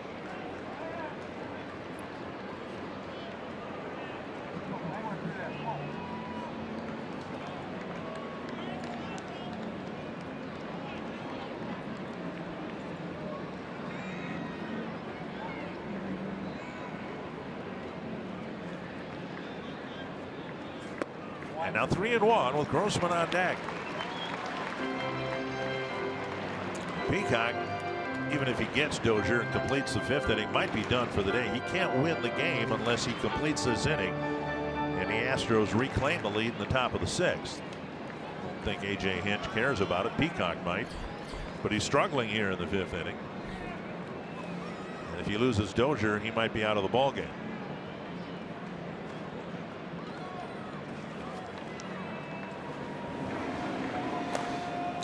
Jankowski warming up. To center field. Down for a hit. Jimenez around third. He'll score, and Dozier delivers the 2-out clutch hit. Right off the end of the bat. And the Twins take the lead, and Peacock is out of the game. Well, for 4 innings, Peacock was outstanding here in the 5th inning. Left some pitches up. Twins hit a couple pretty good pitches, but right there, that breaking ball left up the Dozier. Hits it softly into center field, allows Jimenez with 2 outs to take off. And Jimenez scores the 3rd run of the inning. Twins have that 1-run lead now. And Peacock leaves after 4 brilliant innings. Trouble immediately in the 5th. And he can't win the ball game. He might lose the ball game, and the Twins get into the Astros bullpen. It's kind of been the story of their season. When McCullers and Keuchel have pitched, the bullpen has been rested, but they have pitched a lot of innings on days when the other guys start.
Turnaround for the Twins in the bottom of the 5th with at least 3 runs. Brad Peacock wondering how it all fell apart in the 5th inning.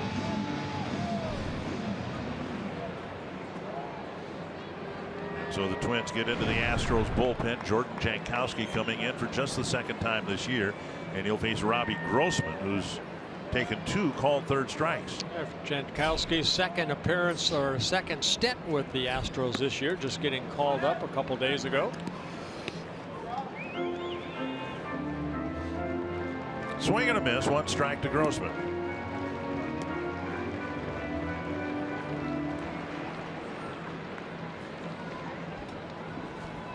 Got a report on Jankowski, a sinking fastball, mix in a curveball, slider, and a changeup. 28-year-old right-hander. Just missing 1 and 1. Again, with Vargas being demoted, Grossman will get more playing time, coming into the game with a .419 on-base percentage, which, when he gets enough plate appearances, right now .419 would put him 3rd in the league behind Aaron Judge and Mike Trout. And the Twins would have 2 guys, Sano and Grossman, in the top 5 in the league in on-base percentage. Dozier to the bag.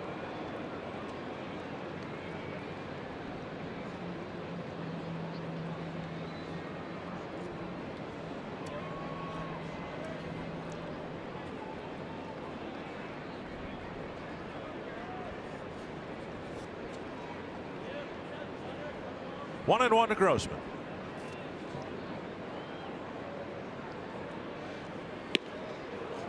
Fastball got by Grossman. 1-2.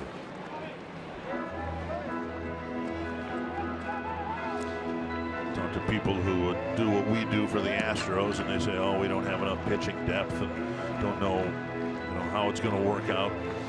They need some relief help. They need starting."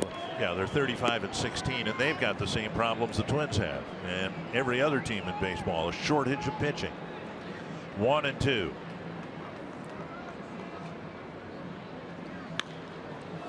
Chip shot over by the tarp, no play. Interesting, the Astros had a pull shift on for Grossman in the infield. Almost looked like he tried to punch the ball to the opposite field. Slap it the other way, yeah. Well, the Astros bullpen combined 11 wins, 6 losses. Very good ERA combined, 3.27. That's 5th lowest in the American League.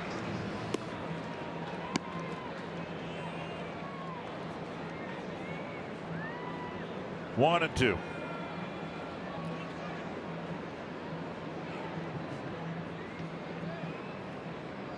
Dozier goes, got a good jump, and Grossman waits on an off-speed pitch and spins it over the screen.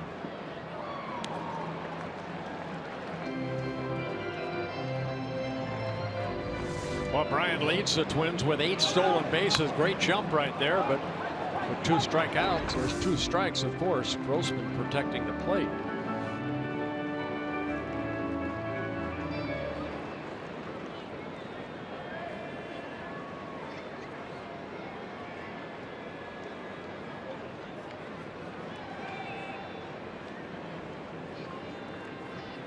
One and two.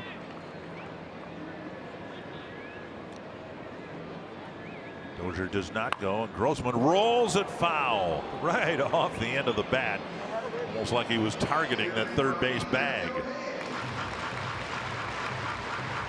An interesting day for Grossman. We don't see him strike out that often. He struck out looking twice, and he's battling here in this 5th inning. Look at the swing. No, he just hit it right off the end of the bat. Yeah, but even a swing looked like he just tried to take it the other way.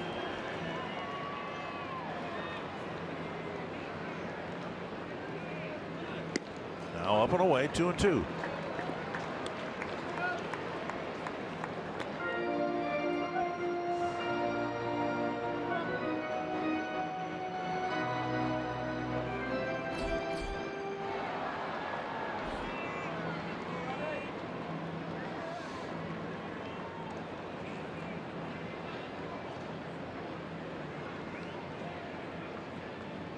Long hold, and Grossman with another foul.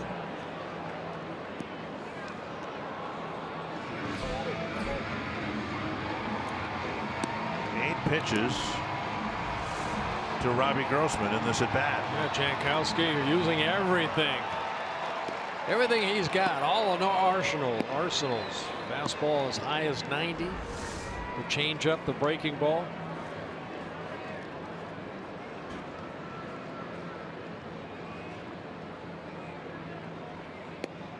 Just off the plate, very close to the pitches that rung Grossman up the first 2 times, right near that outside corner. Wow. It was outside. Just outside.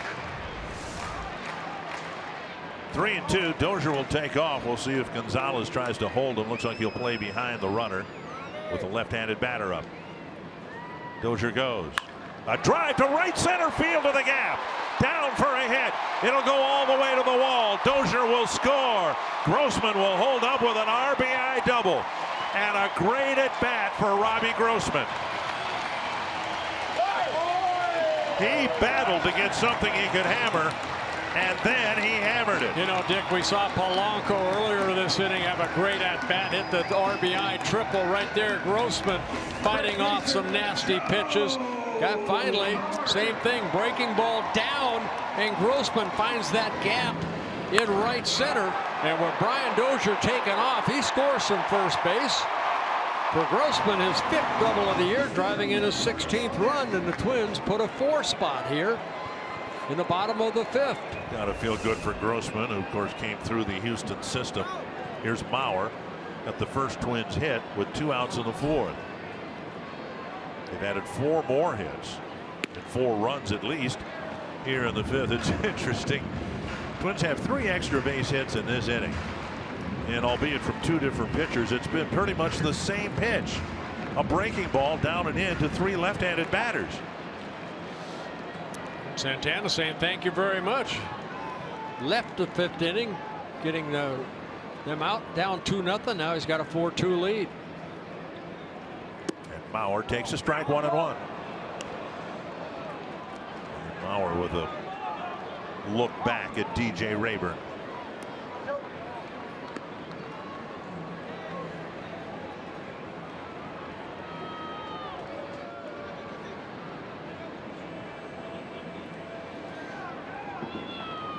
Four hits, 3 extra base hits, and 4 runs so far here in the 5th. Just outside, 2-1.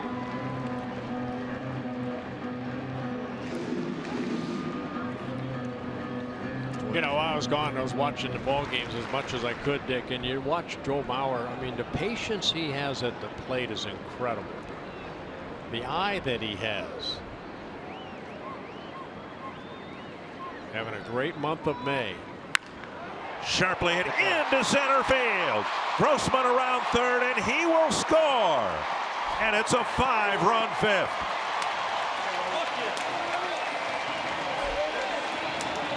And another typical Joe Mauer swing. I believe that was the 4th pitch of the at-bat. Got a breaking ball up and didn't try to do too much. Hit it right back up the middle. Driving in his 19th run. And the Twins now have put a 5 spot. The breaking ball kind of hung up, and Joe hit it sharply past the diving Correa. And with 2 outs, Grossman off with a crack of the bat. Scores the 5th run of the inning. Twins, who have not hit well situationally here at home, in this inning have 3 clutch RBI 2-out hits, and now Sano, the 9th man to bat. Sano with a strikeout in the 2nd and a big fly ball, short fly ball, caught by Correa in short left field.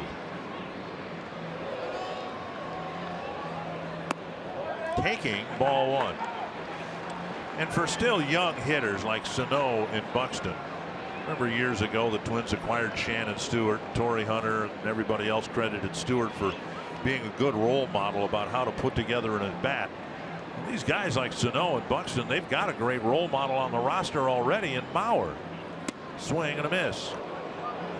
Don't be afraid to take pitches out of the strike zone, because it'll only help you later in the at-bat. And it looks like Sano's running through that stretch right now where he's striking out a lot because he's trying to hit that ball over the fence in left field rather than what we've seen when he's swinging it back good. He'll take it to center or right. Just a little bit too quick now, trying to drive that ball 600 feet. We'll take 400. Check this swing.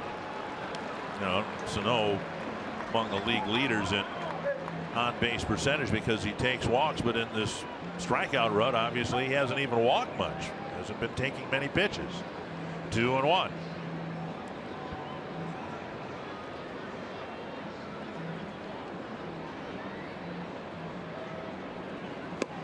Now he takes a breaking ball and a strike. 2-2.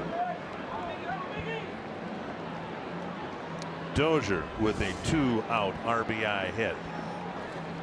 That's not even a bad take. That pitch is down and away. That's a good pitch to take. And now see if he comes back with it down and away, and if Sano swings through it. A blast to center field. There you go. And that one won't come back. A 7-run 5th. Home run number 12.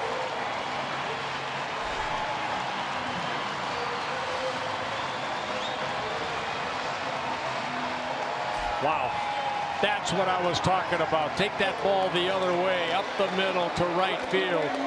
And that breaking ball, he did not miss. He missed one off a Peacock in the last inning. But that one, again, the power of Miguel Sano. And the pitch before that on a pitcher's pitch, breaking down and away. Not Sano not Miguel Cabrera. Not many hitters can do anything with that pitch. He took it for a strike and then hammered the next one. And he hit it 417 feet to straightaway center. He took the previous pitch you mentioned, Dick, that slider up a little bit, and he didn't miss that one. What's amazing, it didn't look like he got the meat part of the bat on it. Looked like it was on the top of the bat, but he still hit it over 400 feet. 7-2 Twins, and now Kepler drops down a bump, but it's right back to the mound. The left side of the infield was open, and Gonzalez does a nice job saving an error and extending the inning. Kepler started the inning with a double, and by inning's end, the Twins put up 7.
Fifth inning, and it started with Kepler's double that started the inning. Yeah, Polanco had that great battle and ended up picking up the RBI triple.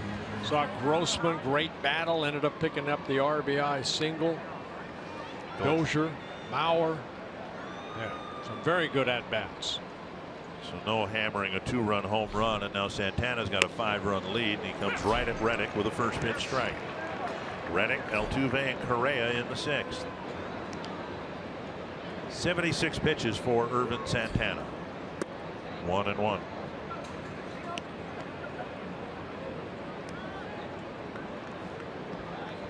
Have been waiting for an inning like that to loosen up the lineup a little bit in these RBI spots at home. You know, you've got young guys that are so bent on, you know, trying to get the fans involved and get, you know, an ovation and rebuild a home field advantage here, and whether that adds to the pressure or not, I don't know, but I know there's Buxton tracking this one to the gap, and it is Rosario with the catch. Or did Buxton catch it? How did they make that catch? Rosario got it. Wow. With Buxton streaking right in front of him. Well, we know this young outfield can cover some ground. That ball looked like an extra base hit off the bat of Reddick. And Buxton into speed, and Rosario able to somehow, Rosario cuts behind Buxton and able to make that catch. Great concentration, and thank goodness they did not make contact. Inside, Altuve almost stepped into a 92-mile-per-hour fastball.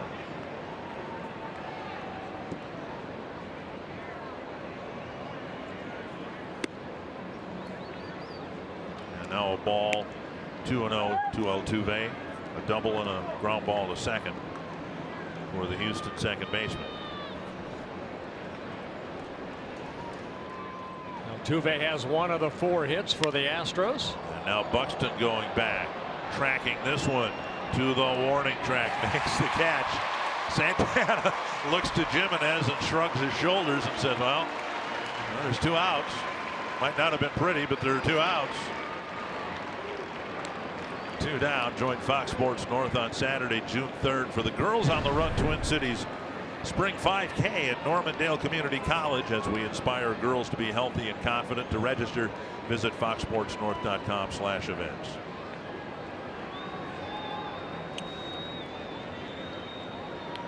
About 750 feet of well-hit baseballs for the first 2 outs. And Correa takes ball 1. Yeah, I'm surprised Santana didn't take a little breather right there. Let his 2 outfielders, especially Rosario and Buxton, just catch their breath. A lot of running over the last couple minutes for those guys. 1-0 and fouled back to the screen.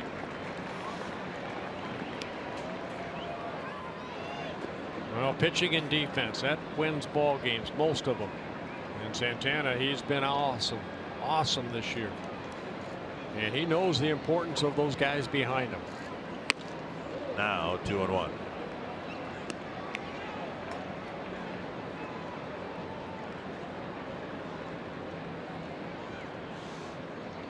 Santana making his 354th major league start here this afternoon. 140 wins, 118 losses.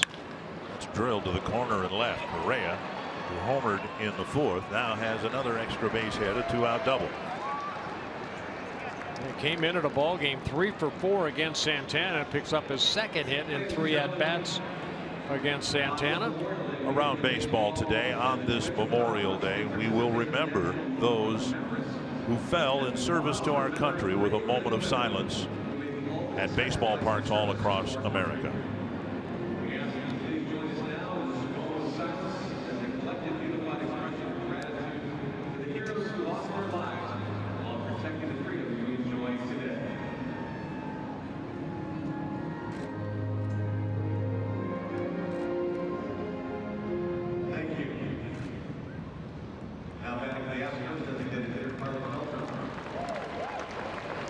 Brief yet touching. As good crowd here at Target Field. Hopefully you at home took a moment to honor those who selflessly have served our country. Runner at second, 2 down, and now Carlos Beltran. You know, Dick, I think we all are affected by today because of loved ones, family members, loved ones that gave time and they're to the service. I know my older brother Frank in the Air Force for 4 years.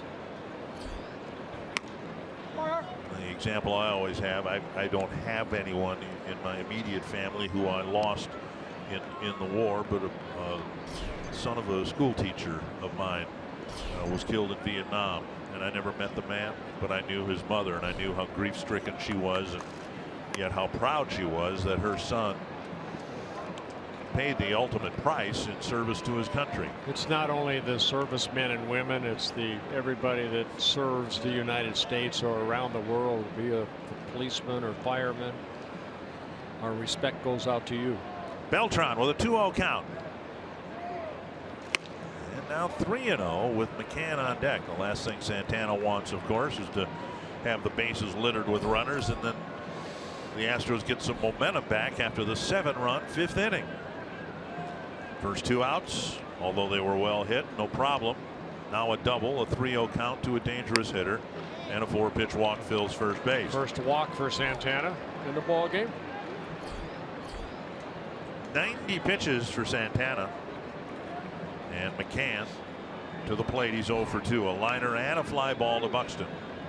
I've seen Santana do this a number of times where it just kind of loses his control momentarily, and then he just kind of steps behind the mound, tries to calm himself and self-correct. McCann 6 home runs on the year.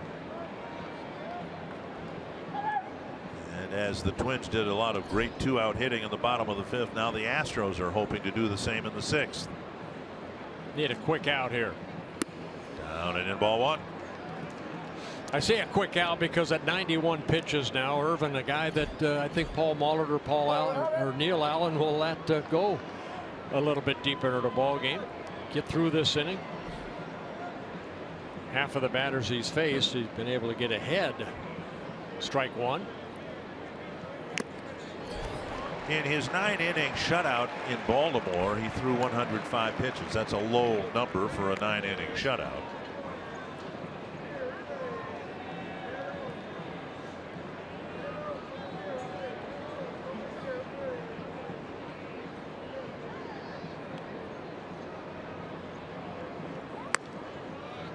Two and one. Almost all the hits, all but one, have come after the second out for the Astros. Altuve's 2-out double in the first. The home run and single in the fourth by Correa and Beltran. Gonzalez led off the fifth with a single. And now Correa's double, followed by a walk, and the Astros have a threat here. And Santana wants to go through a new set of signs.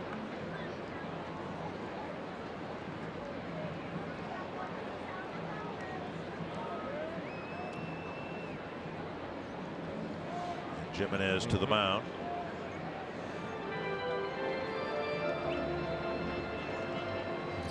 Well, the first 3 innings, you look, 14 pitches each inning, and then 16, 17. So far here, 18 in the 6th inning. So the most pitches he's needed to get 3 outs. Still keep it under 20.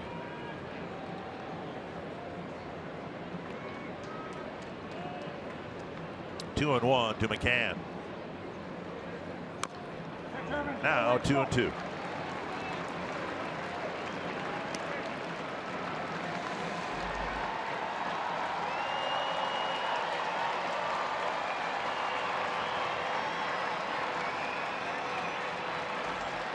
Fans hoping that the veteran pitcher can pitch his way out of this 6th inning jam.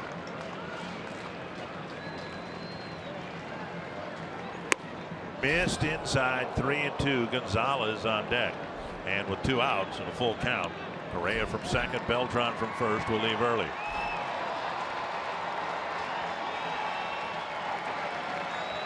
Pitch number 96 coming for Irvin Santana.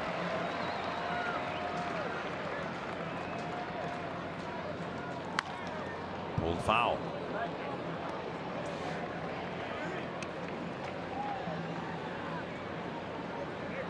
Dower, the first base coach for the Astros.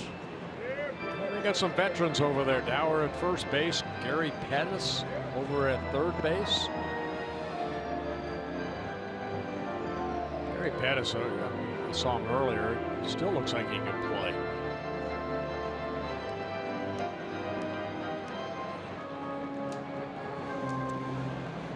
Santana struggling after his team has given him a 7-2 lead. 2 on, 2 out.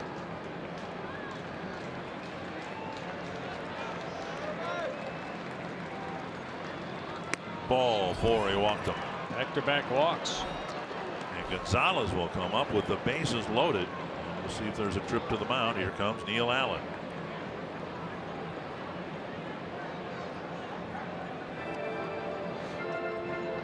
All the things we said about Twins hitters learning gradually to take some pitches. We've seen that certainly from Beltran and McCann. They're veterans, but the walks have made this threat really develop in the 6th inning. Well, this little visit right here, not only by Neil Allen, but also giving Santana a little breather. Toyota getting us caught up. Well, we go to the big 5th inning for the Twins. Kepler's double leading off the inning. Paloffo's great at bat, RBI triple. Then the walk to Jimenez is something that'll probably haunt, I think, Peacock. The Brian Dozier with an RBI single, followed by Robbie Grossman's great at bat, the RBI double. Then Joe Mauer driving in a run, and then Miguel Sano with his 12th home run of the year made it a big 7-2 lead for the Twins. Astros twice this year have come back from 5 runs down to win a ball game. Once from 4 runs down. Light rain beginning to fall here, and Santana hoping to leave the bases full. Fouled back, 1 strike. We're expecting spotty showers, and that's what we've got now. It was raining briefly in the bottom of the 5th. Now it's coming down pretty good. Larry DeVito was out talking with the umpires between innings. And because of the length of this top of the 6th inning, I'm not sure how much longer we're going to be able to play under the current conditions. Fans are scattering. 1 strike. Pulled foul, 2 strikes. Irvin ahead, 0-2. Umpires would like to give Santana every opportunity to complete this inning. But now after that pitch, he's trying to keep his pitching hand dry. That's how hard it's raining. And it's tough too for that hitter Gonzalez to get up there, and I believe when he fouled that pitch off, the bat almost slipped out of his hand. Santana going back for some rosin. You got to almost hide that right hand in situations like this. Looking up into the heavens, almost acknowledging that, look, I might be reaching the end here. Give me 1 good pitch here. He's blocked by Jimenez. 1-2.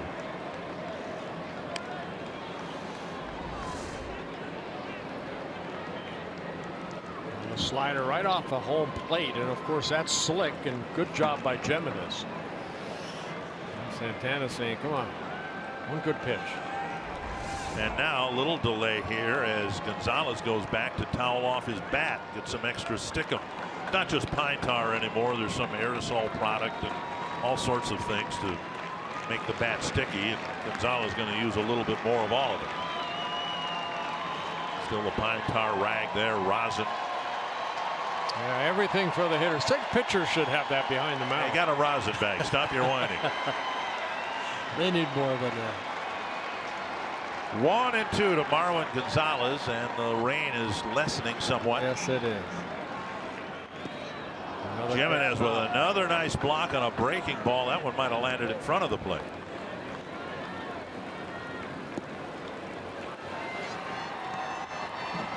Well, 101 pitches now, so Santana needs his final out here. And he does not want the count to go full with the bases loaded. And you don't want a reliever coming into this situation. End the inning. Rain's all but stopped now. Big pinch here with the bases loaded and 2 down.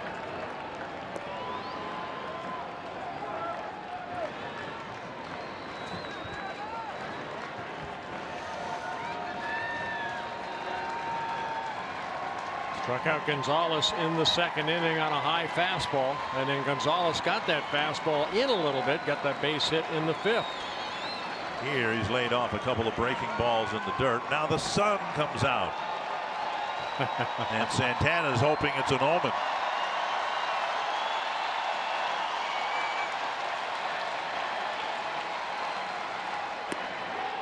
Three and 2. And after the 2-out double, Santana has walked Beltran, McCann, and he's in danger of walking Gonzalez and forcing in a run.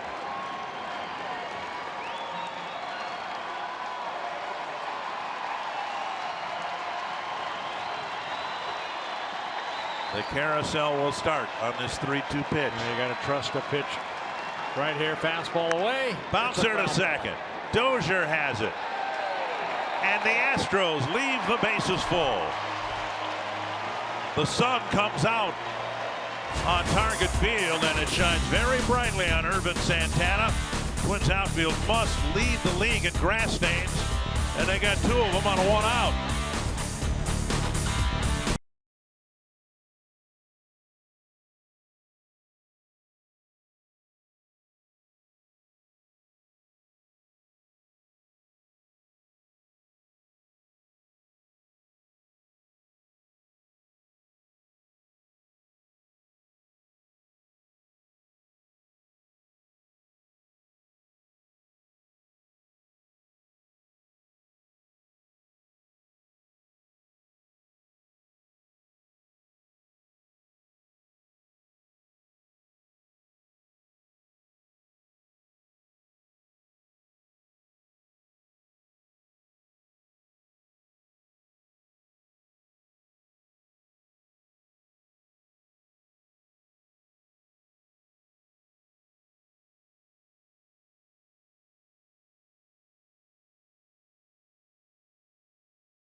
Three pitches thrown by Santana, the best one that inning. Of course, he had some good defense after walking 2 straight. 3-2 pitch.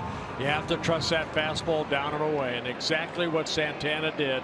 He went to the hardest pitch to hit, Ted Williams said, and he got that ground ball out off the bat of Gonzalez. Jorge Polanco had a great at bat and an RBI triple in the 7-run 5th inning, and he takes strike 1.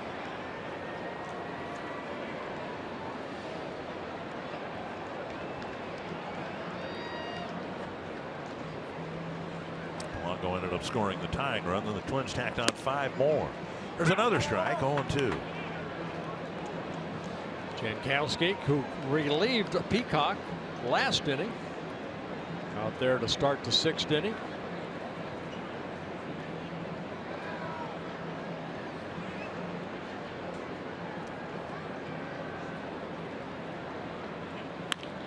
And now another base hit for Polanco on an 0-2 pitch. Yep, he drops a single into right. Yep. Tuesday, June 20th is University of St. Thomas night at Target Field. A limited number of St. Thomas theme night ticket packages are available that include a game ticket and a purple and gray Twins cap. You can learn more at twinsbaseball.com/St. Thomas or call 800-33-TWINS. We'll bring up Rosario.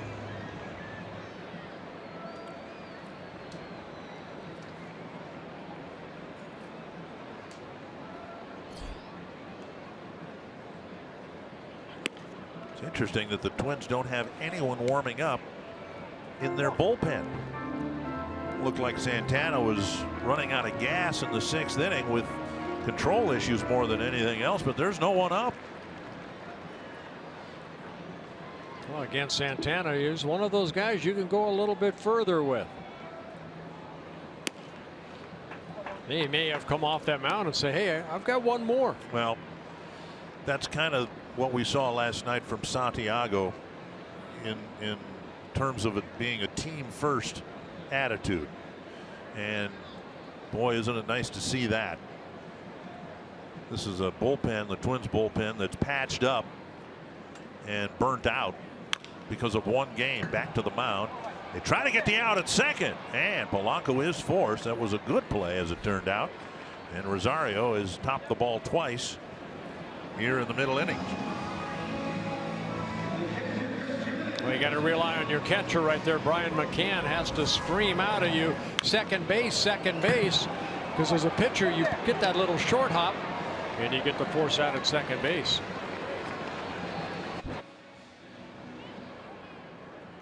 And now Jimenez drew a walk and contributed to the 7-run 5th inning.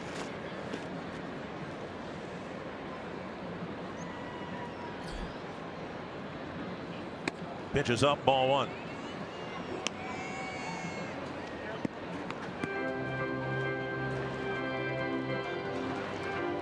Jimenez drawing his 10th walk with 52 at bats.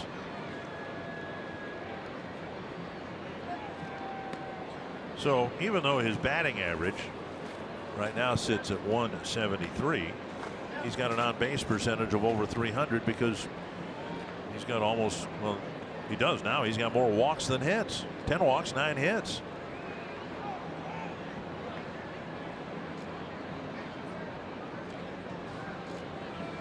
A drive to left field, hit a little bit off the end of the bat, and Aoki has room on the edge of the track. Rosario thinks about a tag, but he'll hold up 2 down. Just off the end of the bat a little bit for out number 2. Yeah, Jimenez put a good swing on it, but just didn't get it in that solid part of that baseball bat. Adrianza is going to bat for Buxton. Buxton had 2 swinging strikeouts and quick outs. And the only other activity he's had has been chasing down line drives and fly balls. But we'll see if there's any medical reason for this mid-game change and where Adrianza might play. There are only 3 bench moves for the Twins, and essentially just 2 with Castro the other catcher, and the Twins are using one of them here in kind of a curious spot. Adrianza has done a good job in his limited time. 0 for 1 as a pinch hitter, but hitting .313. He has 5 hits and 16 at-bats. Twins are going to have a diminished outfield because of this move. And because of all that, I'm beginning to believe there's something wrong with Buxton. Rather than, hey, he's had a tough day at the plate with 2 at-bats. They got a 5-run lead. And the options to fill in the outfield are either Adrianza, and he hasn't played much out there, or Grossman. And he's the designated hitter. The Twins would lose the DH for the balance of the game. 0-2 to Adrianza.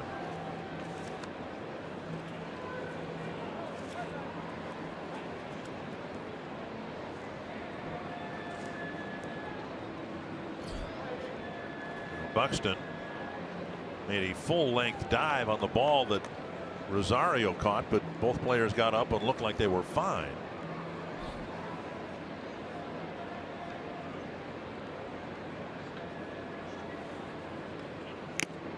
Foul tip.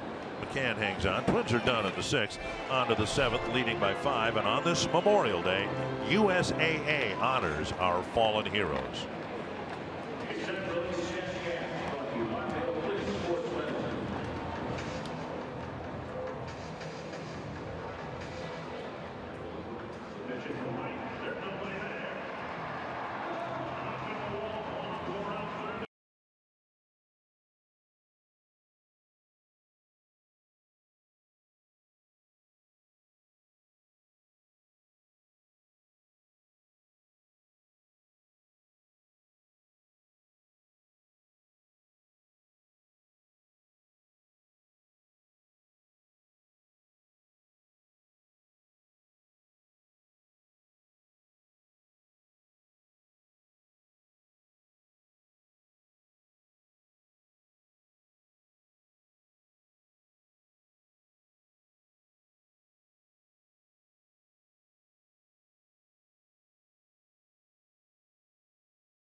Story of the game, a 7-run outburst after the Astros took off early. Yeah, they scored 2 runs in the 4th inning. 1 earned run that came off the bat of Correa's home run, his 8th of the year.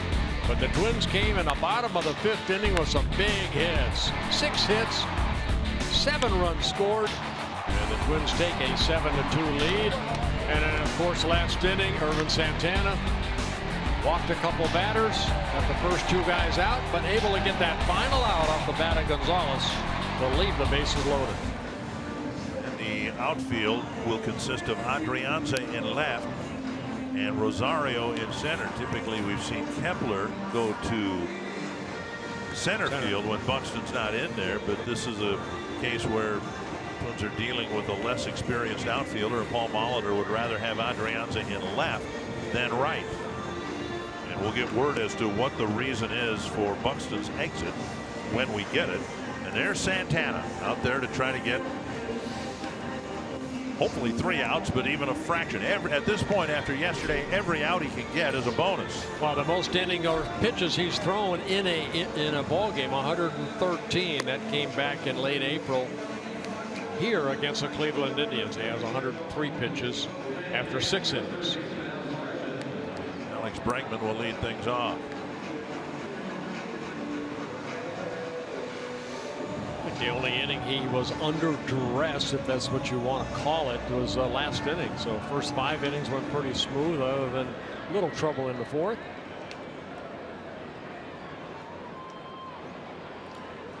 Bregman 0 for 2.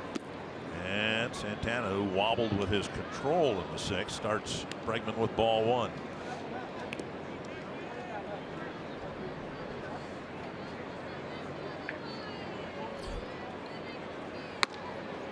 And 2-0.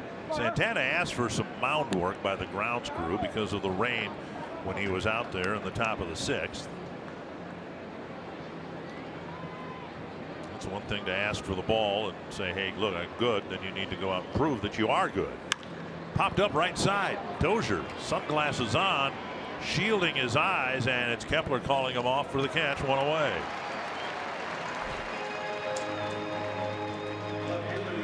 One down. Let's check out our Sanford Health Injury Report.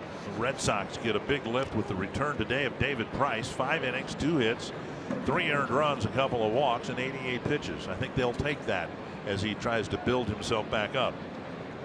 Yeah, Boston, you know, just 3 games behind the Yankees in the American League Eastern Division coming into today's play. Dribble foul. Still no activity in the Twins bullpen, so the Twins aren't looking at this as a chance for Santana to give them an extra out or 2. They're expecting him to get through the 7th inning.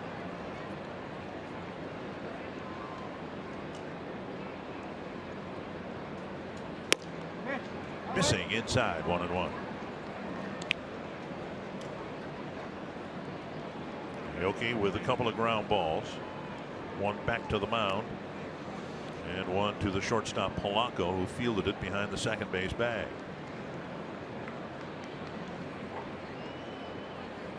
Now to short. Polanco waits, has a routine play for out number 2.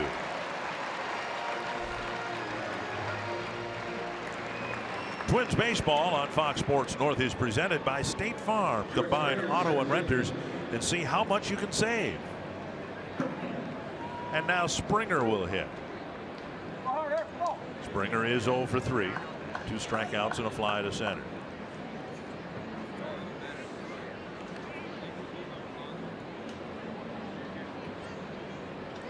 Closest pursuer to the Twins, the Cleveland Indians, have just started their game at home against Oakland. Ball 1. I see the fastball still there. Last pitch fastball at 93.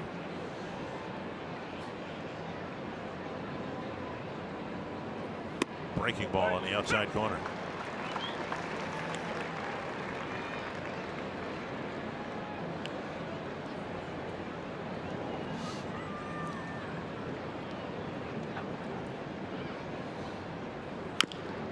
And Springer's going to feel that for a while. Ouch. Well, here we are on Memorial Day, and the Twins obviously enjoying a great season. And here on Memorial Day, they're trying to pick up their 27th win of the year. And last year they had 27 wins on the 4th of July. That's how much things have changed in 1 year.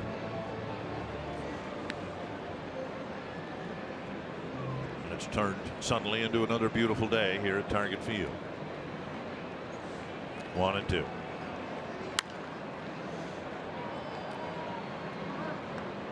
All right, 113 pitches. Let's assume that he can get Springer. Do you dare send him out for any more? I'm asking the wrong guy. I know that. You got a 5-run lead, but you know, today's game, no.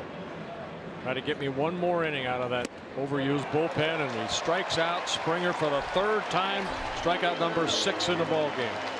After a shaky 6th inning, Santana comes back with a 1-2-3 7th. And the Twins are holding on to that 7-2 lead. Special day across America, and we are happy to bring you God Bless America. And welcome the Worthington High School Choir as they lead us in the singing of God Bless America on this Memorial Day.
It's time now for the Unlimited Baseball Break, brought to you by T-Mobile. Melky Cabrera with his 6th of the year, and he's turned it on for the White Sox.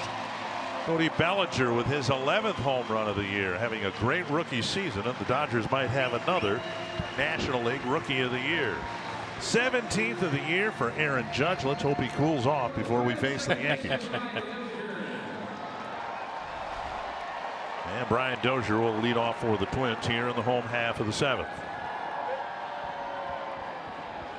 And Santana on the bench in the dugout, but no one is warming up in the Twins bullpen. You got handshakes between innings, but the bullpen for the Twins is completely inactive, inert. There's nothing going on out there.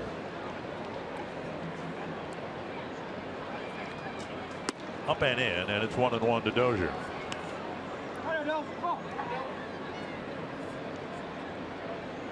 Dozier with a big single, hit it right off the end of the bat, put it up the middle for a base hit with 2 outs that tied the game. Actually gave the Twins the lead, I should say. That was scoring Jimenez from second base. There's Ryan Presley, just starting to get loose.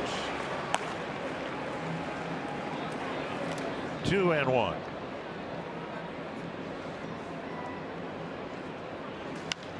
Fouled away.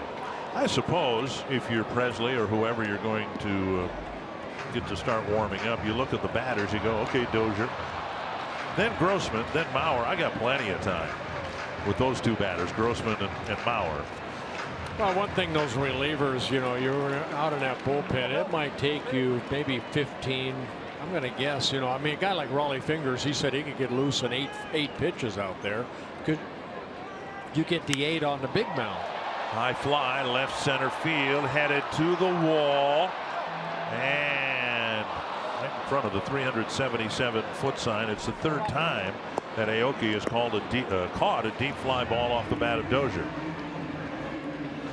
1 down. Well, this copyrighted telecast presented by the authority of the Minnesota Twins and may not be reproduced or retransmitted in any form, and the accounts and descriptions of this game may not be disseminated without the express written consent of the Minnesota Twins, LLC. It's said of great hitters that they can roll out of bed and hit. And here you haven't read that for weeks, and you read it perfectly. Well, how do you know? I practice this at home. Come no, to 7th that's inning, pretty impressive. But you know, figuratively, the lights are on here. This is different than reading it in your bathroom or whatever. In my study. I want to know, and I mean this in the most complimentary sense, you can roll out of bed and read the disclaimer. Well, I've done it for how many years now? Here's a drive to right field off the bat of Grossman, and gone.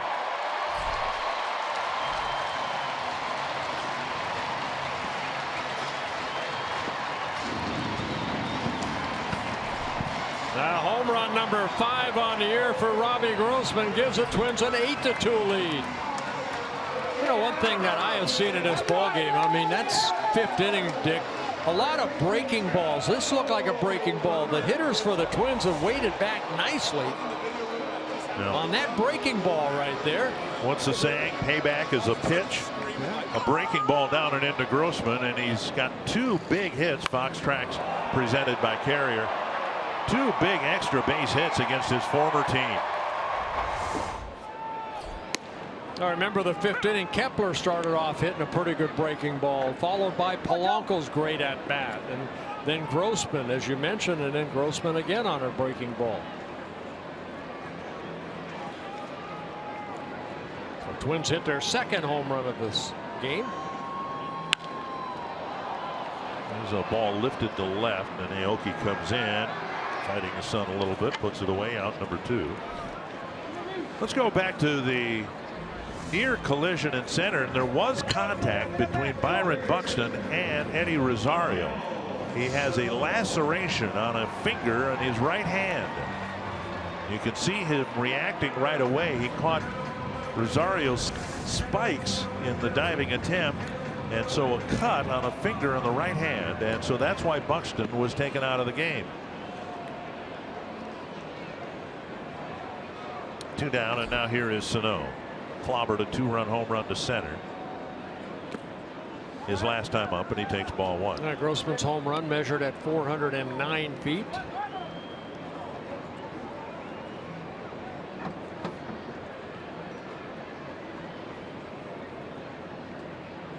Presley looks like he's ready.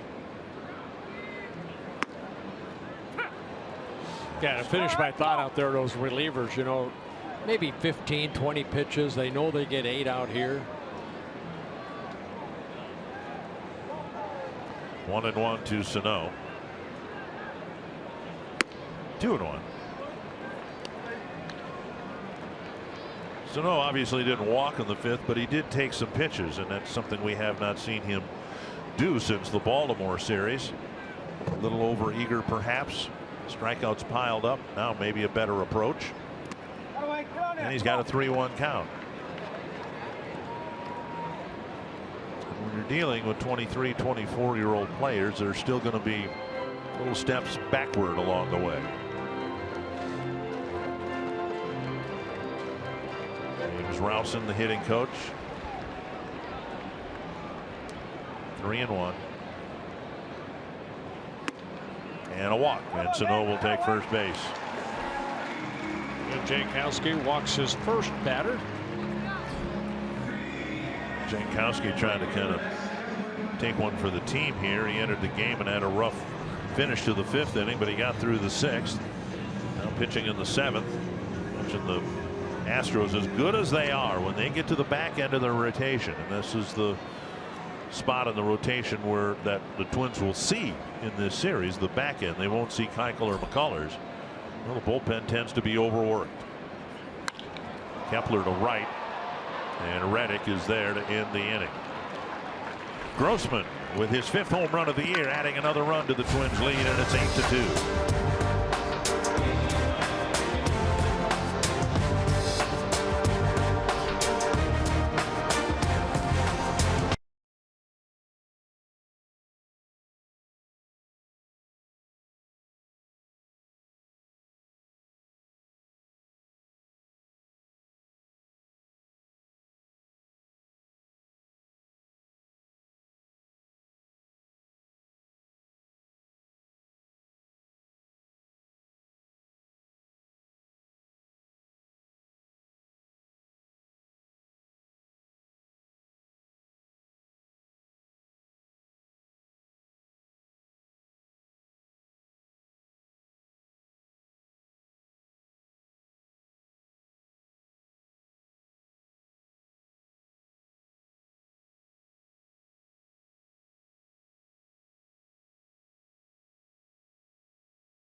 Day affair over at Target Field. I'm Anthony LaPanta in Mall of America studio. The same two clubs will do battle tomorrow night. Join us at 6:30 on Fox Sports North. Tom Hanneman and Happy Jack Morris for Twins Live before the Twins and Astros resume this series. Now let's go back to the ballpark, where the Twins are in good position to pick up the win in the opener against the best team in baseball, an 8-2 lead. Irvin Santana with 7 determined innings again. Determined to give the bullpen a bit of a break, and now things are set up okay with Ryan Presley coming in. Of course, everybody in that bullpen used yesterday. For Presley, yesterday's ball game, an inning and a third. He threw 25 pitches, 14 over the plate, had 3 strikeouts with a walk, did not allow a run. To the Tampa Bay Rays. Pitches up, ball 1.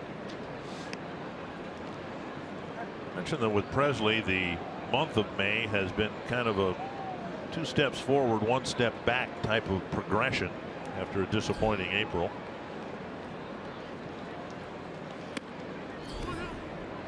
2-0.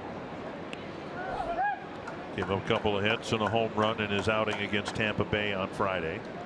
Came back with a better outing with 3 strikeouts on Sunday.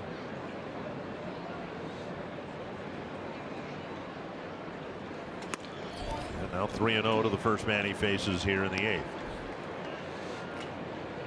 Twins would like to get through this game without using Brandon Kintzler because he not only blew the save, but he had a high pitch count yesterday.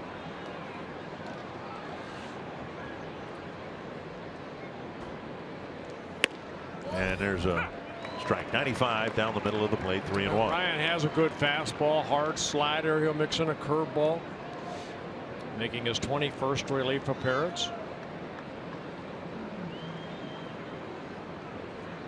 A strikeout pitcher. Yep. 5-pitch walk. Nothing but fastballs, I think. And ended up throwing 4 of them out of the zone. Partial season ticket packages are now available in the Delta Sky 360 Club and Catch. Become a Twins season ticket holder today. You'll gain access to the Twins Sweet Spot program. You can learn more at twinsbaseball.com or by calling 800-33-TWINS. Here is Altuve. Oh, Altuve hit by a pitch up and in. And Presley, who can throw it pretty good, threw that one at 96, and Altuve flattened at the plate. Got him on the hand, left wrist maybe.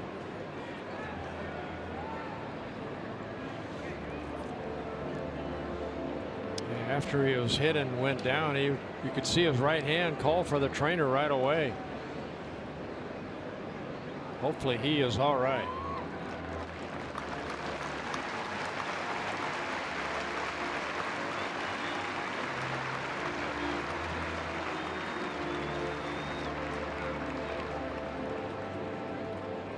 So far, as we compare Presley's season to taking 2 steps forward, 1 step back, walking the leadoff man here in the 8th and hitting the second guy, and it looks like this is going to be a step back. And Altuve, thankfully, is going to stay in the game.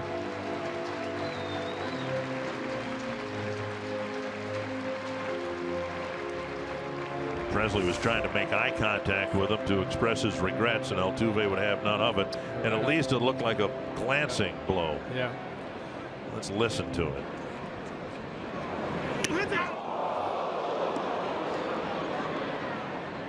He saw it with his right hand, kind of, hey, help me. That hurt. Well, having seen that, the Twins might have to get somebody fired up in the bullpen here. That's a relief. Altuve's okay. One of the best players and best people in the game. First and second, nobody out. And the dangerous Carlos Correa.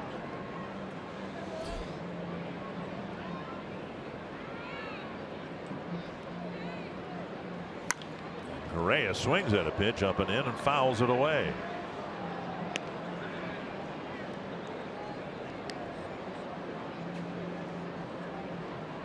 Correa's already homered and doubled. And this Astro team in first place with the best record in baseball for a reason. They've come back twice from 5-run deficits, once from a 4-run deficit. Now Presley mixing in some breaking balls, and he gets ahead of Correa 0-2.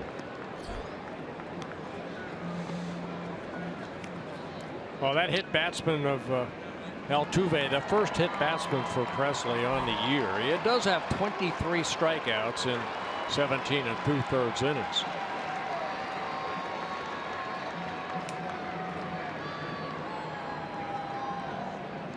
Breaking ball off the plate. Now, I think the first pitch to Correa was a fastball, but now the next 2 have been breaking balls. Well, you get ahead in the count, you can mix in your other pitches. Reddick, he walked on 5 pitches, all fastballs.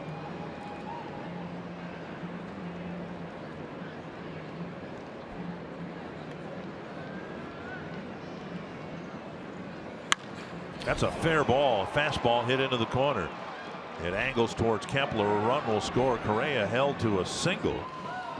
And the Astros strike quickly here in the 8th after the walk and hit batter. Correa whistles one just inside the first base boundary. Pretty good hitting right there by Correa. Doesn't try to pull the ball. It's a fastball away that he just went with. and hit it right down that first baseline. So take a look at the pitch. Fastball, outer half, almost like slapped that ball into right field. Karams off that short wall. Kepler gets it back in, but Reddick scores. Nobody out, and now Beltran to the plate. He's singled and walked his last 2 times up. Frank Breslow getting loose in the Twins bullpen.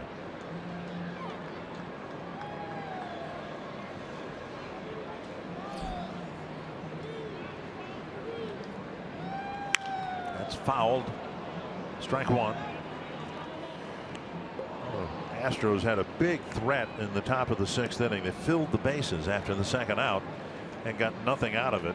And then Santana had a very quick and quiet 7th. Now the Astros come back the next inning and start to make some noise.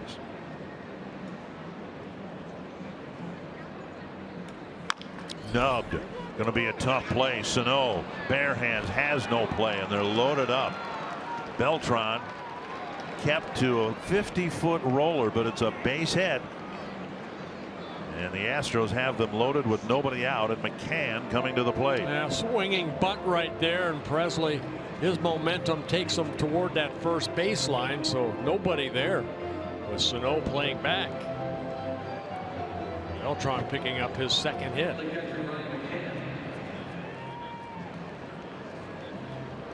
Suddenly Grossman's home run hit the bottom of the 7th inning looks a little more important. McCann, because of the home run, does not represent the tying run. Being mindful there are no outs in the inning.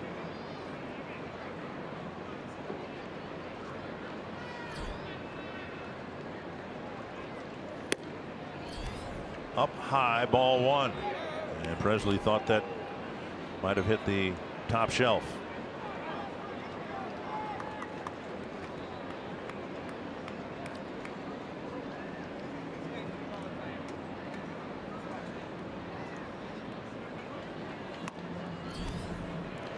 Two 2-0, and this has the makings of a disastrous outing for Ryan Presley. Well, Ryan really flying open at left shoulder almost toward that first baseline before he releases the ball.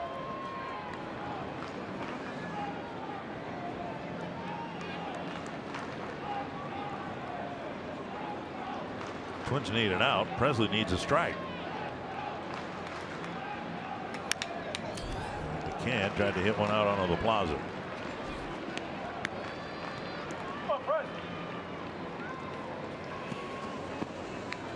2-1.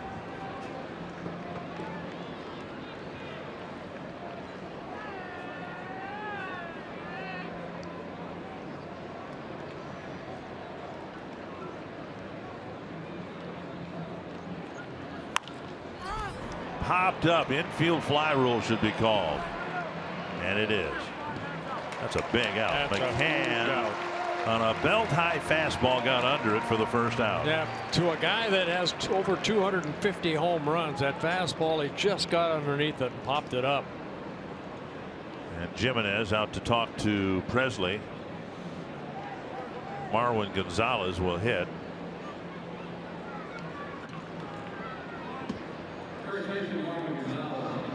Gonzalez, a switch hitter, effective from both sides of the plate.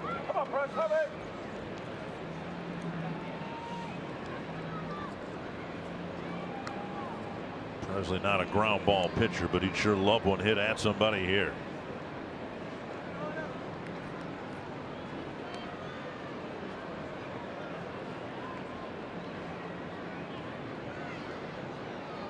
First 5 batters, he has started every batter off with a fastball. And missed with most of those. Fell behind Reddick before walking up, hit Altuve in the first pitch.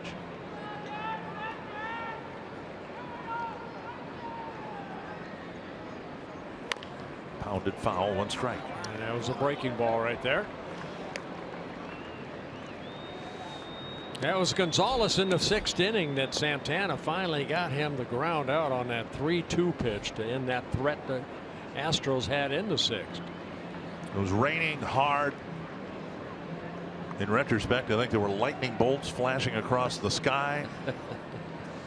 locusts were coming in. I mean, it was a situation fraught with disaster, and Santana ended up getting it. Drilled to left, hit well. Back is Adrianza, leaps and can't make the play. Had it in his glove. 2 runs will score. And Adrianza in the game because of the injury to Buxton. Almost came up with a big catch. Instead, it's a double. And the Astros will bring the tying run to the plate. Gonzalez gave it a ride. Adrianza has to go all the way back to the wall. And I don't know if he got it in his glove or not, but maybe the contact of the wall and the ball in his glove. Just a single, but 2 runs scored. Leaps right there. Off the end of the glove. End of the glove. Paul Molitor to the mound, and Ryan Presley really having a tough outing.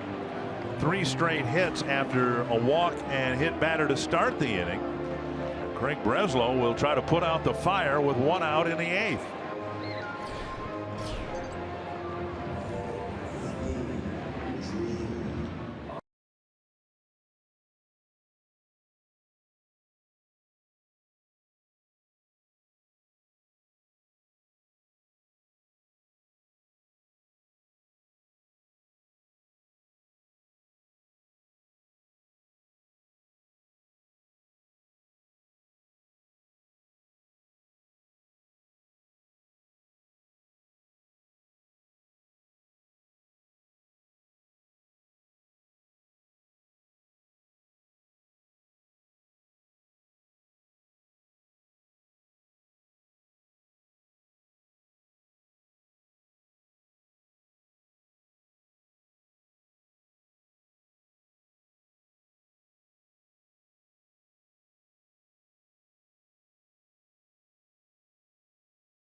The 3-run 8th so far. There's only 1 out. The tying run will come to the plate. Craig Breslow will try to put out the fire. Yeah, he worked in yesterday's ball game, an inning and 2/3. Did not allow a run. Did a couple hits. 25 pitches, 17 for strikes, making his 20th relief appearance. He's done a good job out of that bullpen. And the nightmarish inning for Presley ends for him without him being able to complete the inning. Just 1/3 of an inning. And Alex Bregman will bat. And it's tough if you're a base runner on a ball like the one hit to the wall. You're trying to get a read on it. And the Astros were playing for a catch to be made and maybe everybody advancing. And as a result, it was just a single. So instead of there being runners at second and third, they're runners at first and second. And now a ball lined to right field, a base hit. Kepler gets it back in. They're going to hold the runner, and the bases are loaded, and Presley is greeted with a solid single to right, and they're loaded up. Bergman picking up his first hit. And Nori Aoki is going to be pinch hit for by Evan Gattis. This Astro team has shown the ability to come back a number of times, as we've described, and they're trying to put together a very impressive late inning comeback here against the Twins bullpen. Yeah, Gattis, a lot of power out of that short swing, and Neil Allen's going to go out and talk to Craig Breslow.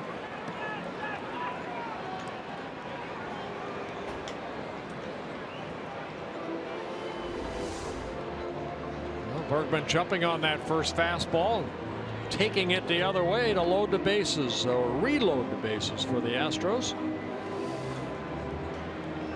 See Gary Pettis.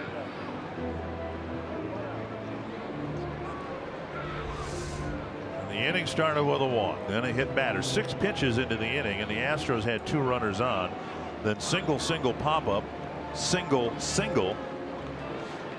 And Gattis who is hitting .270, 115 at bats, and I'm surprised he hasn't hit more home runs, just 3. But he has got, I don't think he'd be insulted by this, Mike Napoli type power. Low ball 1. Well, the Twins had a 2-run lead late in the 9th inning yesterday and saw it slip away. A 6-run lead starting this inning, and 3 are already in. 1-0 to Gaddis, and now a strike.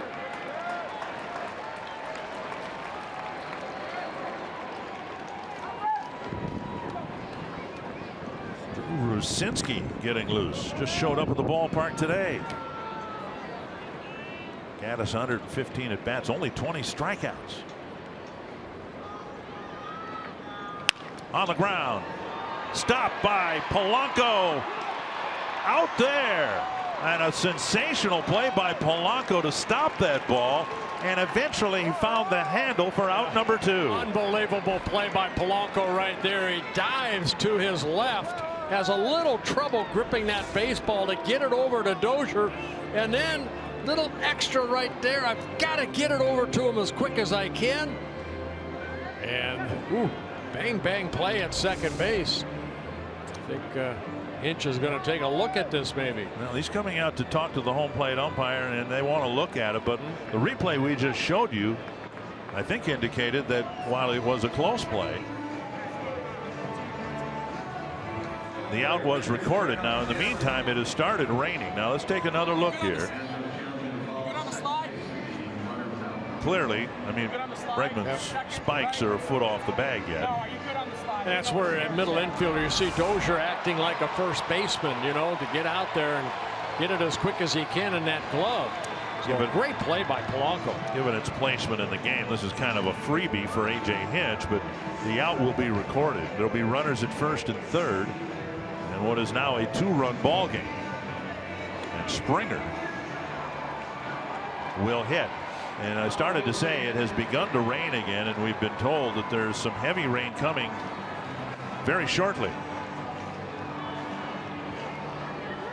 So Breslow gets a big out, and that's a highlight play for Polanco. And Gaddis removed, and the pinch runner is Marisnik.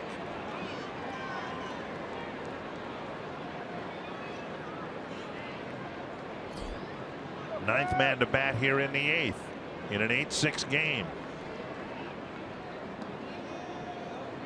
Springer is 0 for 4 with 3 strikeouts. There we go.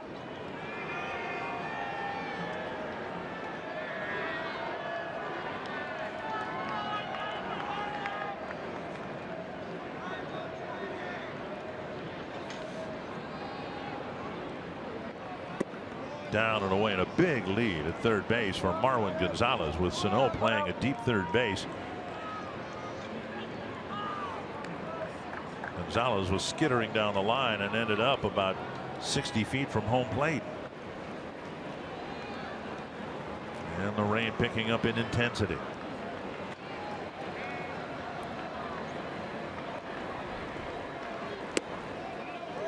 Two and 0. Couple change-ups missing. Left-hand hitting Josh Reddick is on deck, and we're going to bring the tarp out and stop play right here. And I think it's the forecast which calls for basically a cloudburst here in a few minutes. So the umpires have decided, let's just go ahead and call it now, since we are going to have to call it anyway. And Breslow will take the ball with him to the clubhouse, and we will scramble to cover the field. The Houston Astros probably a little upset right there, because you got a left-hander on the mound, and I'm sure when Springer comes up after the rain delay, it'll be a right-hander on the mound. Yeah, all the momentum in the world, and you can see Springer's upset. He was ready to tee off on a 2-0 pitch. Yeah. And instead he's got to wait now, and well, you never know it, that based on the reaction in the dugout, that the Astros have put a lot of heat on the Twins here in the 8th inning because they're pretty upset.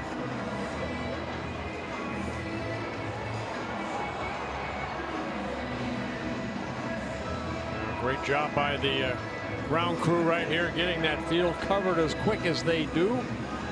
Yeah, and I said, you know, we're going to cover the field. You and I have nothing to do with it, thankfully, because the field is the infield has been covered. And now look, and the rain, of course, has lightened up, and Springer is going to tell. Well, he doesn't have to because A.J. Hinch is out talking to the umpires. Well, we were told prior to the inning starting that there was going to be maybe a rain delay and the tarp being put on. Let's hope for the umpire's sake that the sun doesn't come out, because it's hardly raining now. It may have stopped.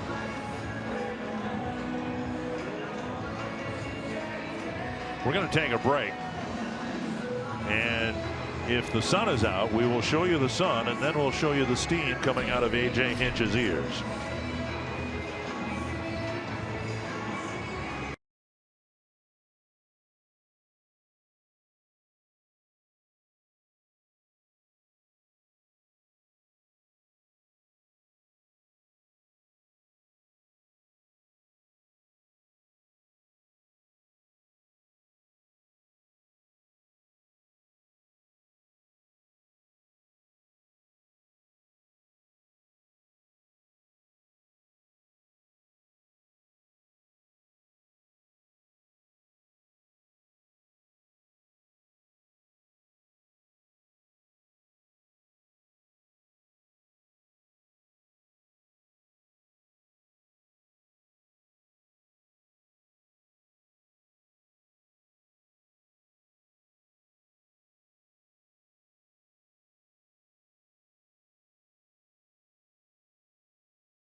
And Breslow will be facing his third batter.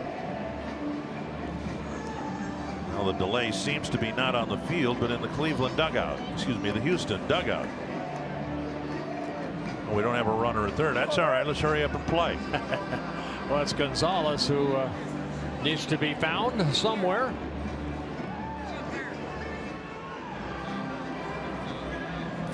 Well, there he comes.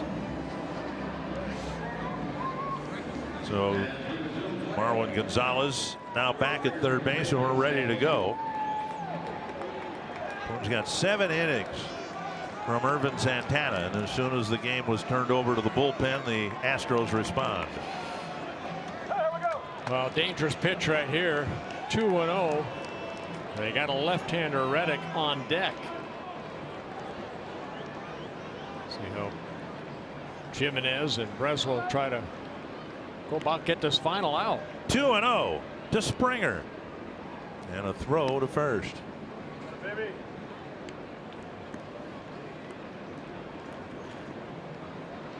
Springer's never faced Breslow, and at this point Breslow has yet to throw him a strike.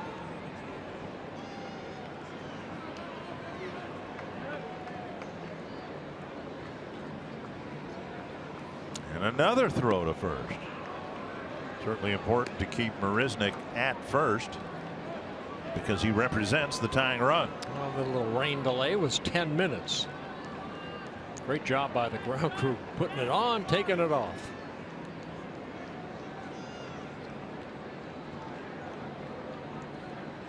Swing and a miss. And Springer's been waiting for that swing for 10 minutes. I don't think he cared where that pitch was. He was going to swing hard.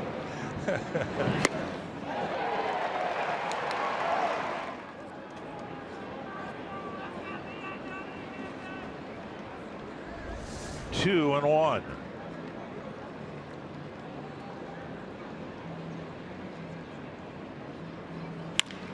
Base hit left field. It's a 1-run game. Marisnick will hold at second.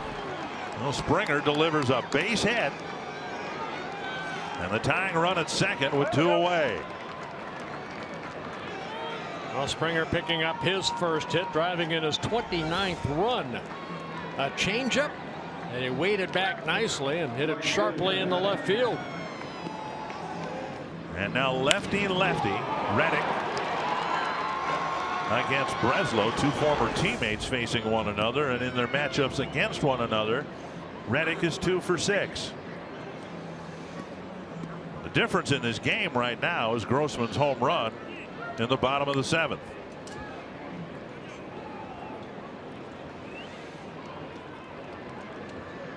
Well, Reddick started this inning off with a walk off of Presley. Off the plate, ball 1. Reddick's always been able to handle left-handers pretty well this year, hitting them at a 250 clip. All the carnage so far on Presley's line. 5 earned runs. 2-0. Altuve on deck.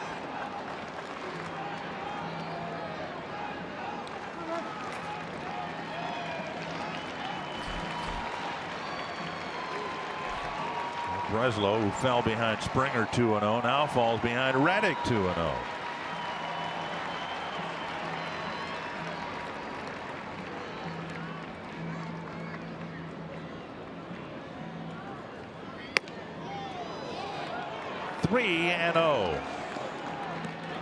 Breslow's thrown 11 pitches, 5 strikes, and 2 of those have been lined for base hits.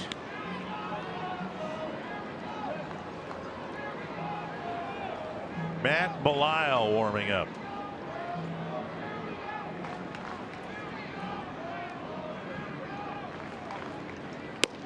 And there's a strike as the Twins apparently are going to go deeper and deeper into an exhausted bullpen.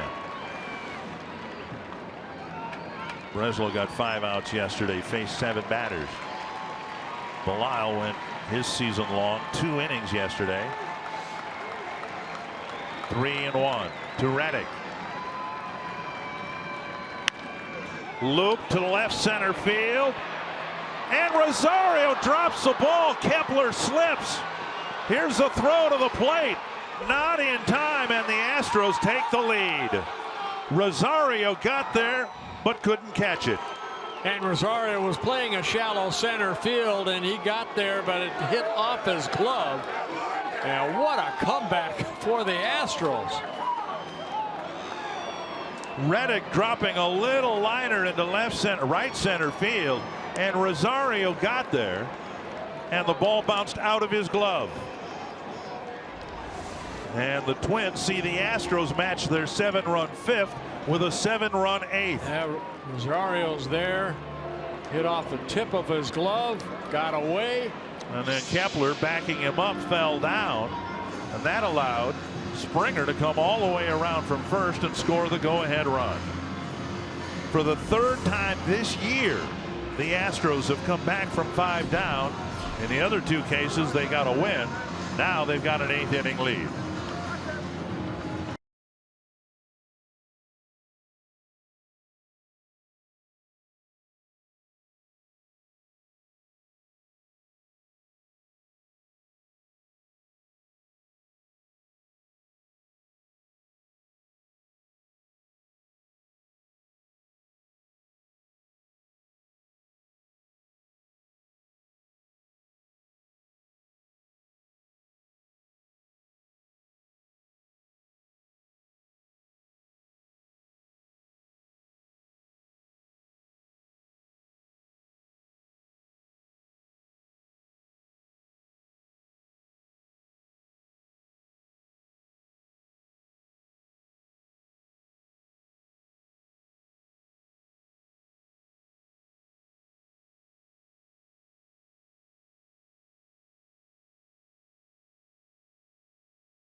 Game in left field. He made a great catch earlier in the ball game, but in doing so, his spikes caused a cut on Buxton's right hand. Buxton had to leave the game. Adrianza had a tough play in left, with Rosario sliding in from center field, unable to make the catch. So now Matt Belisle will try to keep this a 1-run Astro ball game, and Jimenez catches ball 1. Belisle went 2 innings yesterday, his season high. He pitched well, too. 2 shutout innings. He had 1 walk, 4 strikeouts through 30 pitches, 23 for strikes. Trying to get this final out. And a balk called on Belisle. I don't know if he didn't stop. That didn't come set. That's what DJ Rayburn, the home plate umpire, is saying to Belisle. Let's take a look. Count is 1-0. Oh boy, I don't know. And I believe it was the second base umpire, Jim Wolf, who called it. And Rayburn just reacted to it. It looked like Belisle had that momentary stop. 1-0 the count. And Altuve bunts it in the air with 2 outs and fouls it back. He got hit on the left arm on a Presley pitch. Let's take a look at the. This is in slow motion. Right yep. And does the glove stop? Well, in slow motion, it was a split second. Very brief. 1-1 to Altuve. Off the glove of Mauer, and another run will score. And the Astros have put together an 8-run inning in the 8th. And the balk immediately comes back to hurt the Twins. Altuve picking up his 2nd hit of the ball game. As Reddick gets high fives all around. His 2-run double off the glove of Rosario gave the Astros the lead. Altuve adding another run. And now Correa.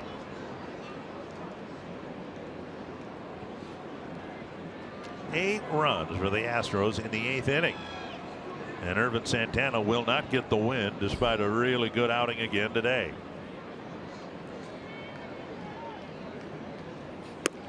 And since the very brief rain delay, the Astros have 3 straight hits. Keep an eye on Altuve too. 10 stolen bases in 12 attempts.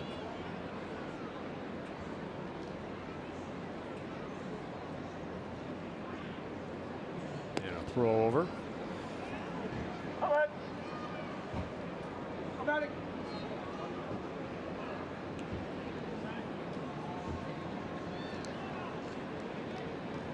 A nightmarish inning for Ryan Presley, and then Breslow, and now Belisle up and in to Correa. Well, Correa with a home run, a double, and an RBI single. Come on out.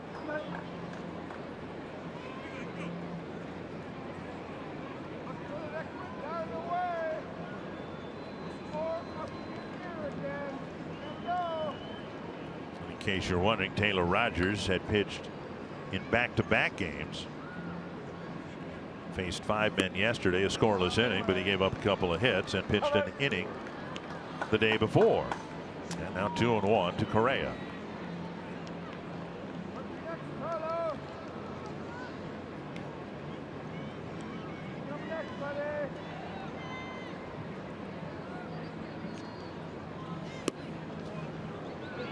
Three and 1.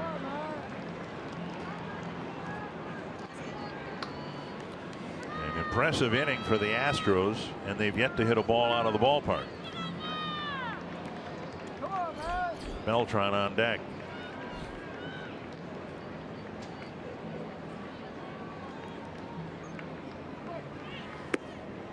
And now a walk. And Belisle has failed to retire the first 2 batters he's faced. No activity behind him, and Beltran will hit with 2 singles and a walk his last 3 times up. They had that bunt single earlier in this inning. A swinging bunt, but just hit a little nubber between the mound and third base.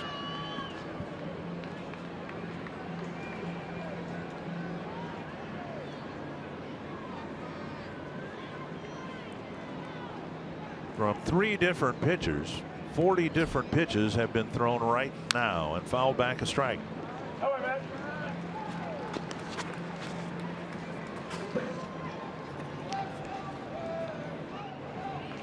Teams have had a 7-run inning against the Astros, and here's how good they are. They're not the least bit overwhelmed by it. They'll do that and then some later in the game. At least they have here today. 1 strike to Beltran.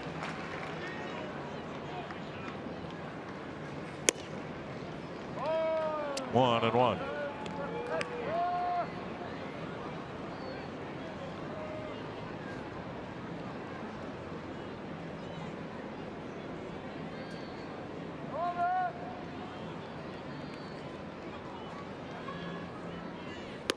There's a strike.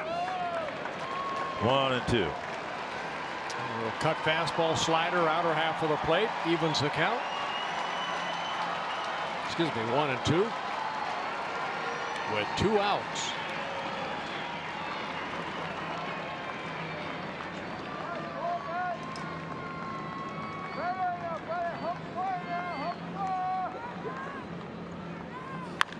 Deep to right, down the line, foul.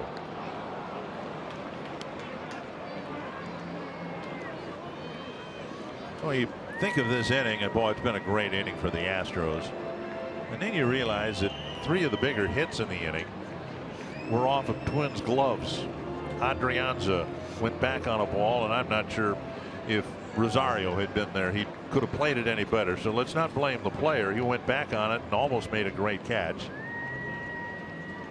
And then the ball that Rosario should have caught. The liner off of glove of Mauer. So the hits have hit leather too often in this inning and come out. 2-2. It's an inning that seems like it'll never end. Change up. This is outside.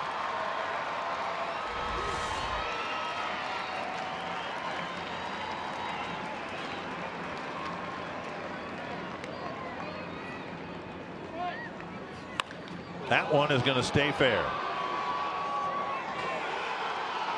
And a 3-run home run for Beltran, and the nightmare continues. And this inning will never end. Beltran with his 6th home run of the year.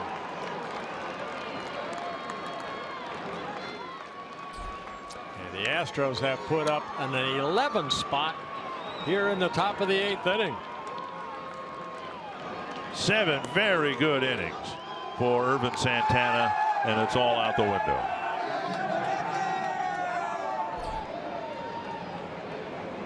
And the Astros now lead by 5. Here's McCann, who made it out this inning. It'll pop up in short right field.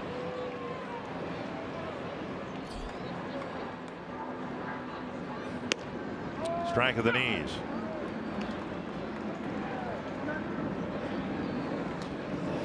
Not a crooked number, but 2 straight ones. An awful number. That's an ugly number if you're a Twins fan. Astros lineup, and we talked about how potent they are and how fearless they are in coming back. They're held to 2 runs through 7 innings, and as soon as the Twins went to the bullpen, I think there was a race to the bat racks.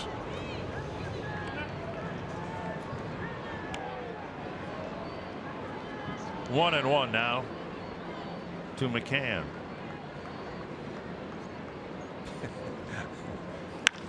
Hit well to left. Adrianza going back, and he makes a catch to put an end to the inning.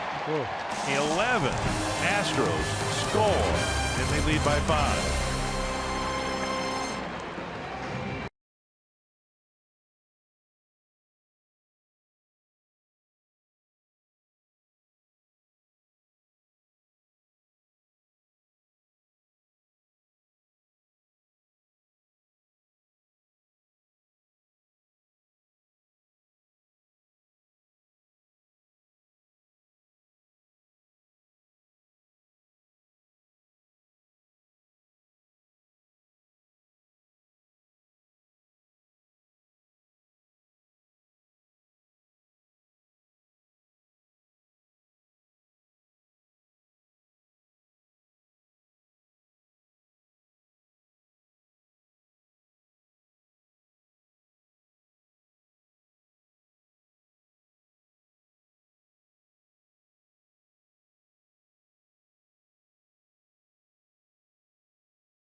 Turned on its head. The Astros now lead the Twins by 5 runs in the bottom of the 8th inning. And when we record the final out, we will bring you a recap of the game in Twins Live presented by CenturyLink. We'll look at the good start by Irvin Santana. 7 strong innings and a season high 114 pitches for Irv.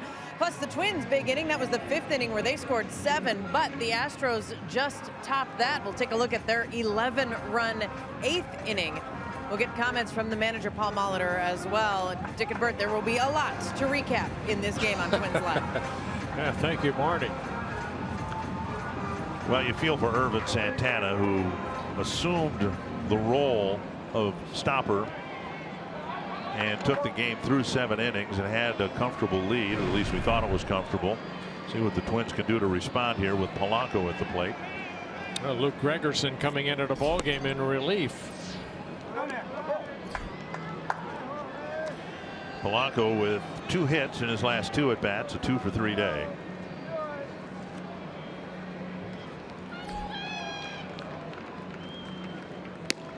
And a strike on the outside corner.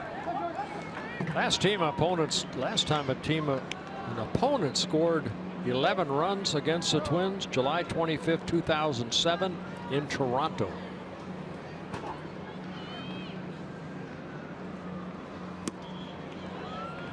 And now 1-2.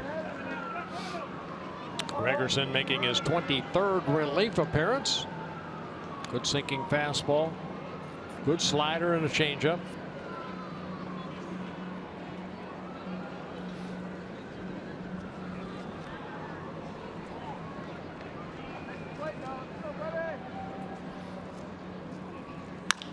Tapper into the shift. Altuve quickly got him.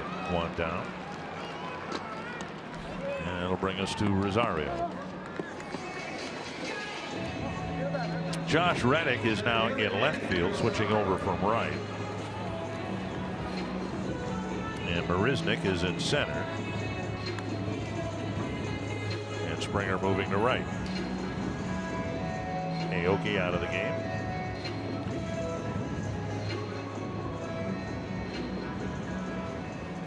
Eddie Rosario, the batter, 0-for-3 at the plate.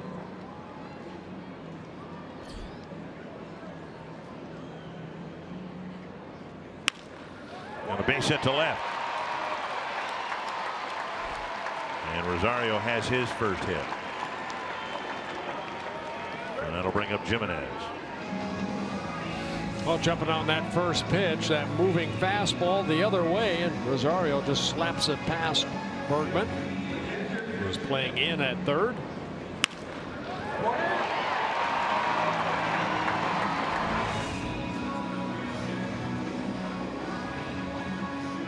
Jimenez drew a walk and scored in the 7-run 5th, and there aren't too many times over the course of the 2017 baseball season where a team's 7-run inning won't be the biggest inning in a game, but that's been the case here today.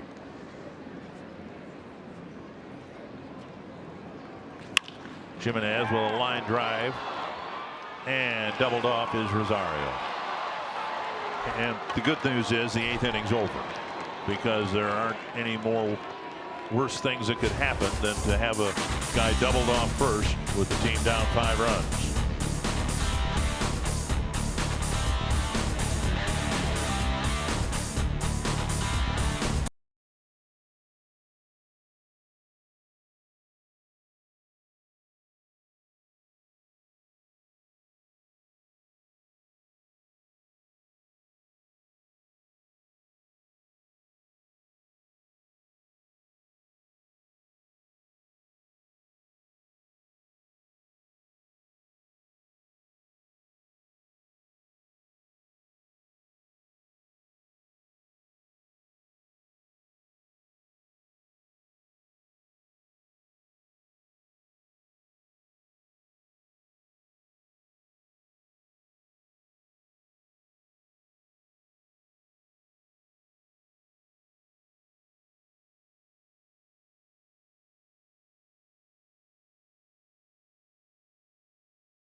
With everything that happened yesterday, 15 innings, everybody pitching to the point of exhaustion out of the Twins bullpen. The Twins needed some help. They actually made 2 moves, sending Kenny Vargas down to the minor leagues And one of the call-ups, Drew Rucinski. Rucinski's only appearance for the Twins came earlier, and then he was sent down 3 1/3 innings. In his second stint with the Twins. Has some other major league experience with the Angels in 2014 and 15. Jason Wheeler, the other call-up, and was brought up for more long-term duty. He was scheduled to start tonight for Rochester, but instead he showed up here at Target Field. So Rucinski gets the call with the Astros batting in the 9th inning. Twins faced with the prospect of, for the first time this year, having crushing back-to-back losses. They had a 2-run lead in the 9th yesterday and had a couple outs in the inning before the Rays came back and then won the game in 15. And then a 6-run lead absolutely vanished in the 8th inning in the opener here against the Astros. I think this one hurts a little bit more than yesterday, Dick. I mean, with that 8-2 lead. Marwin Gonzalez, the batter.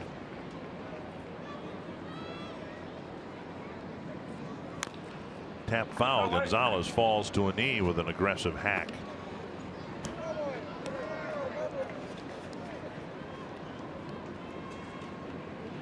It was, see, we had a day game yesterday, so let's say 28 hours ago we hit the air with our open talking about the Twins bullpen and what a great job it had done, because it was rested, the starters had done their jobs, and the numbers supported what we talked about. And this is how quickly the game can change. You know, by the end of the day yesterday, the Twins bullpen was in a sorry state because of the use and overuse, and today the bullpen giving up a big lead in the late innings. So the truly good bullpens, as we know, are the ones like Cleveland's that can have a bad game, as they had in the middle of the week last week. And Cody Allen lost a save opportunity, but then they bounce right back and pitch effectively again. 1-2 to Gonzalez.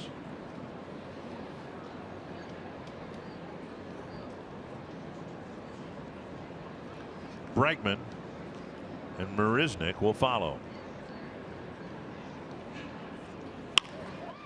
And Hack down the left field line, a base hit. And Gonzalez will round first and gain second base. So Gonzalez picks up his 3rd hit of the ball game and the 14th hit for the Astros.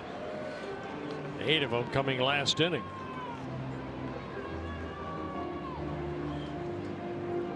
And that will bring up Bregman, who got a single in the 11-run 8th inning. Not sure I've ever uttered that phrase before.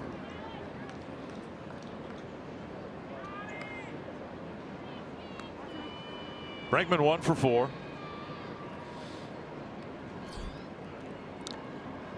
Indians, by the way, are leading Oakland 5-0 in the middle of that game at Progressive Field. So unless one or both of those scorers turn back around, the Indians will be 1 game behind the Twins come game time tomorrow night.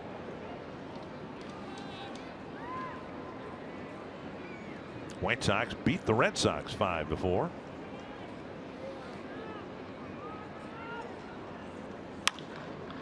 Lifted toward the seats down the right field line. 1-1.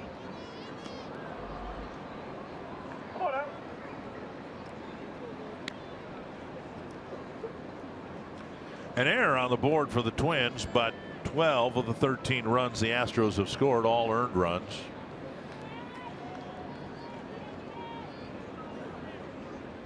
Rosario, after a long run, might have been able to make the catch to keep the Twins in the lead in the 8th, but he didn't, and they didn't. Deep to left center field, and Bregman hits a home run into the Twins bullpen. 3rd home run for the Astros in this ballgame. Bregman with just his 4th home run of the year. Gets his 2nd hit. And the Astros pile on 2 more in the 9th inning. Still nobody out.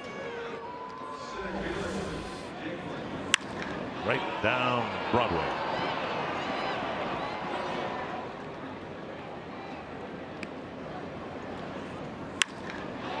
And now Marisnik entered the game as a pinch runner. This is his first at bat. Outside, ball one.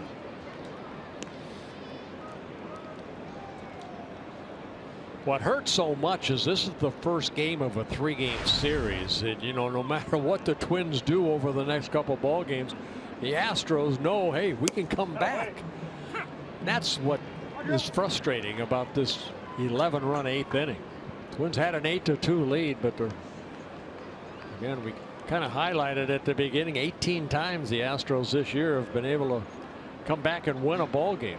Third time this year, if they win, the third time this year that they've come back from 5 runs. That's hard to do, especially when, in this case, you're dealing with the 8th inning.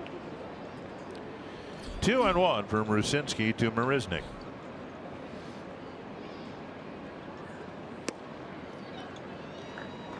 Three and one.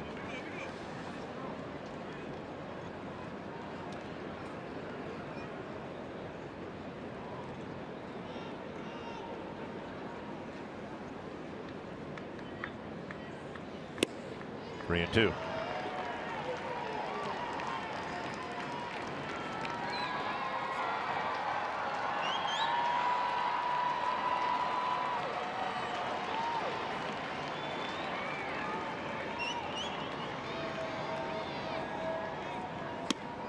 And a walk.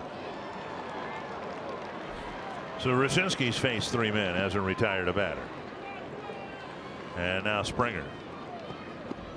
Well, it looked like a little cutter. Misses outside. Rucinski down in Rochester. 2 wins, 2 losses in 18 1/3 innings. Made 1 start in 12 games. Strike one. Springer's last plate appearance was interrupted after the second pitch, a 2-0 count. We had the 10-minute rain delay. And while the Astros had a lot of momentum before the rain delay, it's what they did afterward that has very likely determined the outcome of this game. Springer singled, Reddick doubled, Altuve singled, a walk. Beltran hit a 3-run home run. The first 5 batters after the rain delay all reached and drove in runs. Oh, we kind of wish it rained.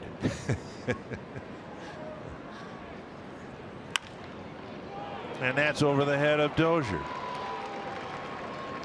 And Rucinski having a hard time getting outs, as those who pitched before him in the 8th inning. And Springer picking up his 2nd hit of the ball game. Now 16 hits for the Astros.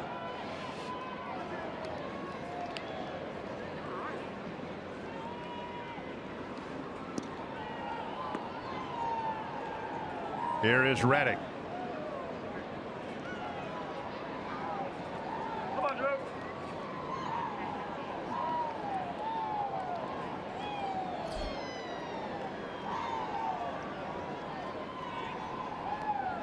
Reddick drove in a couple in the 8th inning and lifts a foul over the Astros dugout.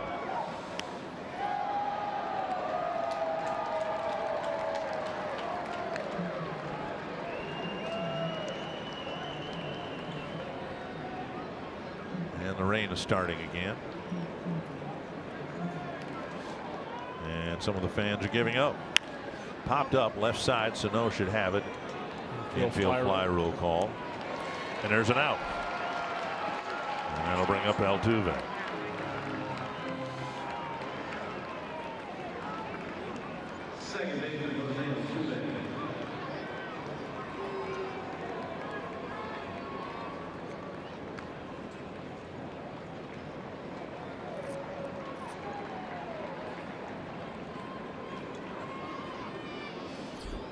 Altuve was hit by a pitch and scored in the 8th inning. Later he singled in a run and scored a run himself. Scored 2 runs in the 8th. Down and in, ball 1. I just told that the 13 runs given up by the bullpen here today, a new Twins record. Records are made to be broken, but that's not one that you wanted to be part of. No.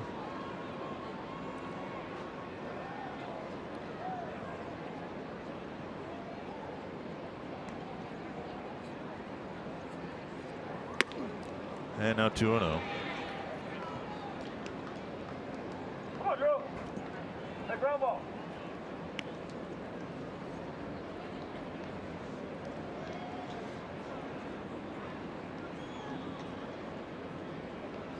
What do you think the chances are of getting 2 outs on 1 pitch? Has that ever been done in baseball? Well, you know, where a pitcher throws a pitch, the batter hits it sharply but on the ground and toward a fielder. With Altuve running, it's going to have to hit sharply. This guy's quick. There's the outside corner. 3-1.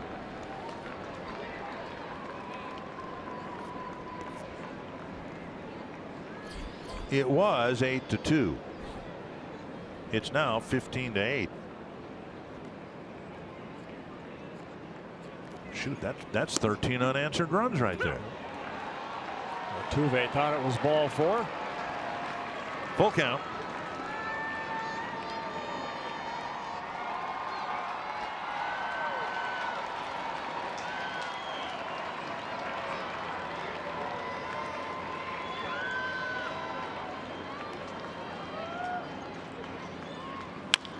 There's a chopper. They'll be lucky to get 1.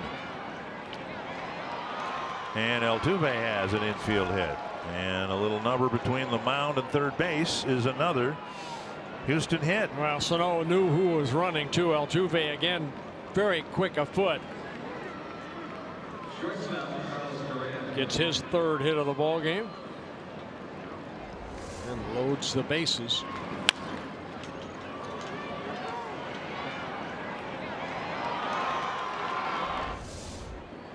And now Correa. He's reached his last 4 times up, starting with his 4th inning home run, then a double, single, and a walk. On the outside corner, a strike.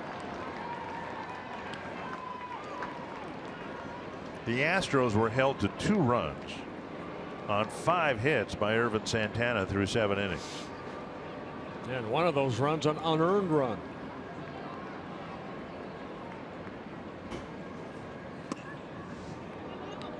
One and 1.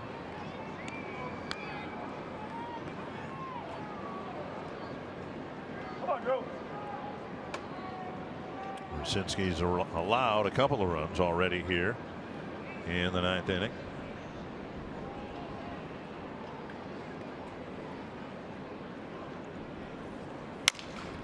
How many? 1, and that'll be it. Another run scores. And on the play, they get a force at second base. Well, nice pickup by Joe Mauer right there on that low throw. So the Astros have added 3 here in the 9th. 2 down, runners on the corners, and that'll bring up Beltran. Come on, Drew. And Correa gets a run batted in. His 3rd RBI of the ball game.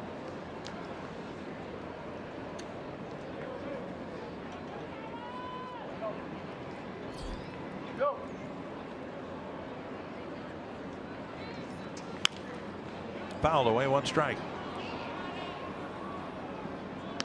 Teams often do what the Astros have done in bringing Beltran over. They feel they've got a talented young nucleus and they need someone, a veteran, to kind of crystallize things. To a lesser extent, Don Baylor did that for the Twins in '87. It wasn't just the production on the field. In fact, Baylor hit just 1 home run and it was in the World Series.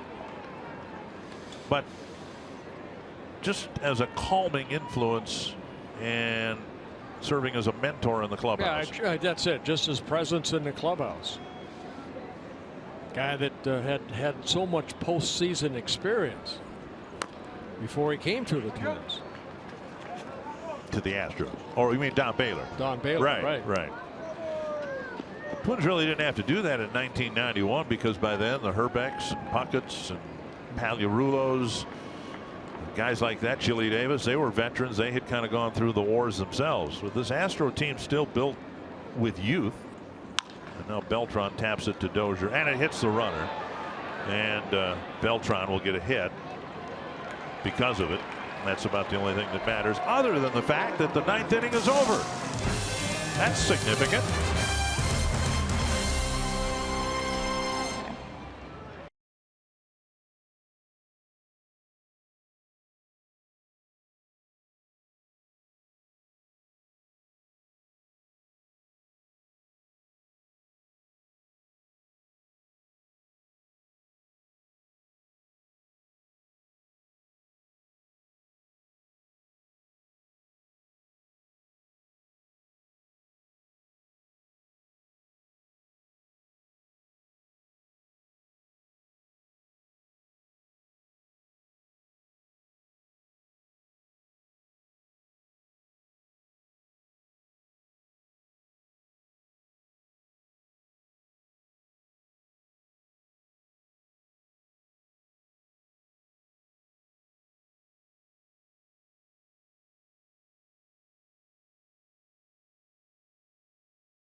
Anderson, who came into the ball game after the big 11-run inning, faced just 3 men in the 8th. Now in the 9th, Ray Adrianza will lead things off. Adrianza in the top of the lineup. If you just joined us, the Twins had an 8-2 lead going to the 8th inning. And while it might not have changed the outcome, and it might have been just a coincidence, the Twins had to take Buxton out of the ball game when Adrianza hit for him in the 6th. Adrianza ended up striking out. Buxton suffered a lacerated finger trying to make a diving catch in the gap. Now, we initially thought that there was no contact between Rosario and Buxton, and we found out differently. 1-0 to Adrianza. At the knees, 1-1.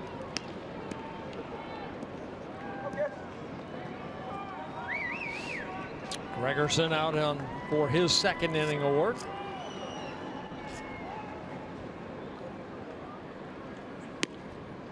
2-1. Adrianza hasn't played much outfield, and he almost made a great catch up against the wall early in that 11-run inning. And again, to be fair, I don't know that Eddie Rosario would have been able to play that any better. 2-1. Excuse me, 3-1 the count. Dozier on deck.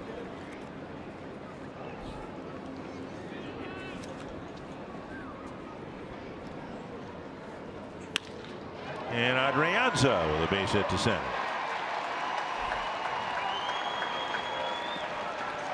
And the leadoff man is on here in the 9th. You're perhaps going to witness the greatest comeback in Twins history. Well, let's hope so. We've seen enough history today. Dozier with a single and 3 fly balls to left. The last one on the warning track caught by Aoki. Reddick's out there now.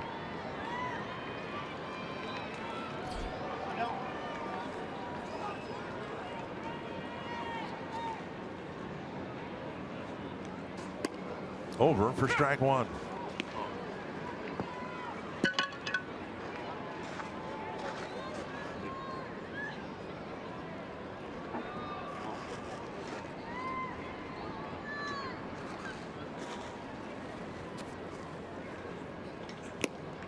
Strike 2 with Dozier swinging through a fastball.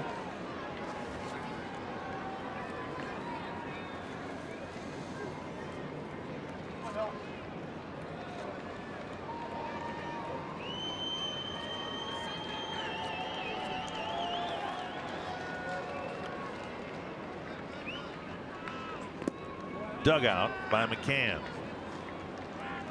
Night game tomorrow, day game Wednesday. We're not televising on Wednesday. And then the Twins hit the road for a week-and-a-half long road trip. First of 4 three-city road trips the Twins have, 2 of them coming in June.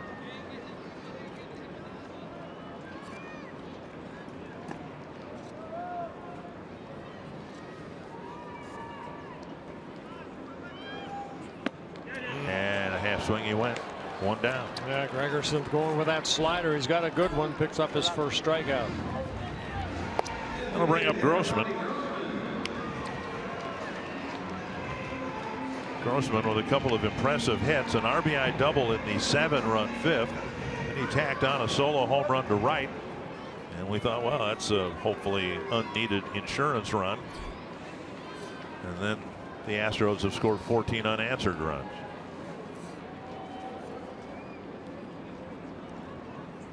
Outside, ball 1.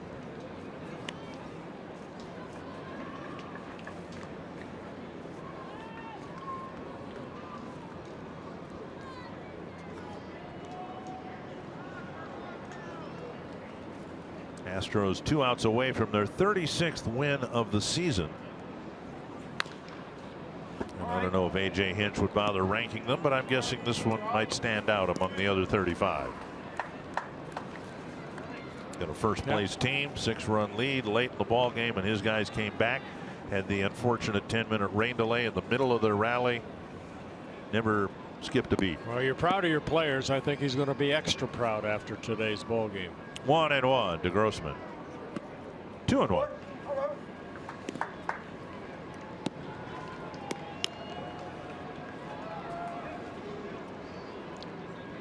Gregerson, 33 years old, came up with the Padres back in 2009 and went to Oakland in 2014. This is his 3rd season with the Astros.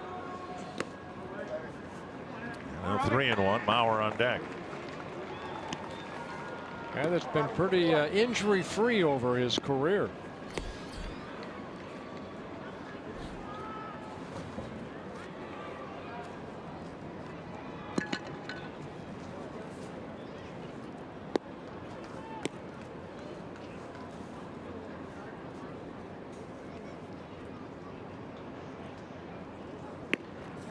And Grossman takes a walk. So he's reached 3 times in a row. And that'll bring up Bauer, who's already got a couple of hits. CenturyLink bringing you what's next.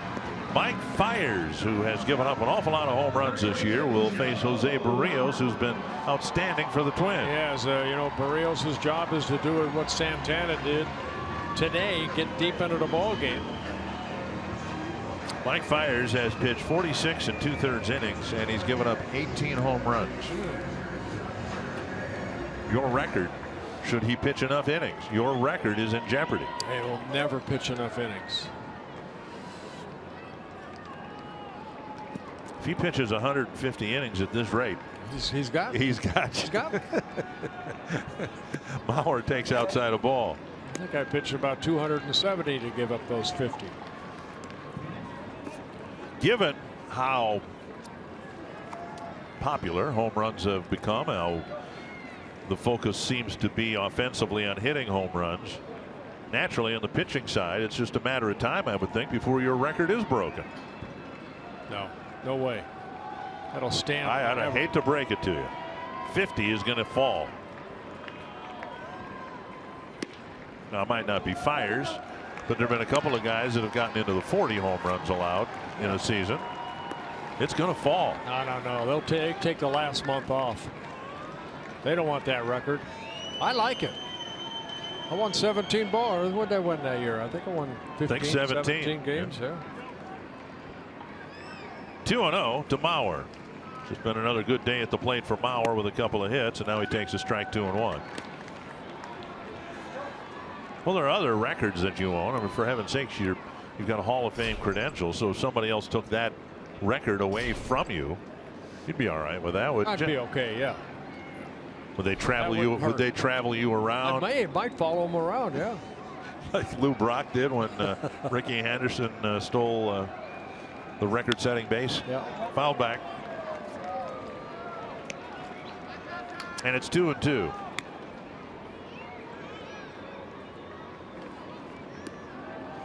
I'll be about 85 years old at that time and won't have anything else to do. Probably have to explain to you every day why you're why I'm there in Cincinnati or wherever you are. 2-2.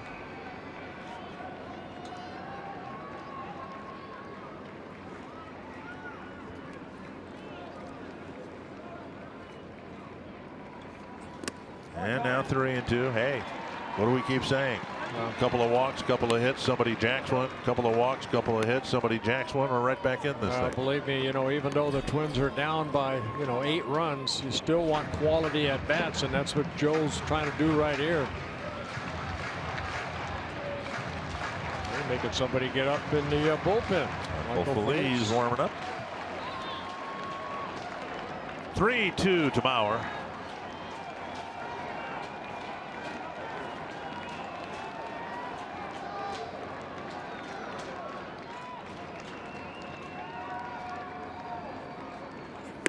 Yeah, he reached back and got one by Mauer, a strikeout for out number 2. And that'll bring up Sano.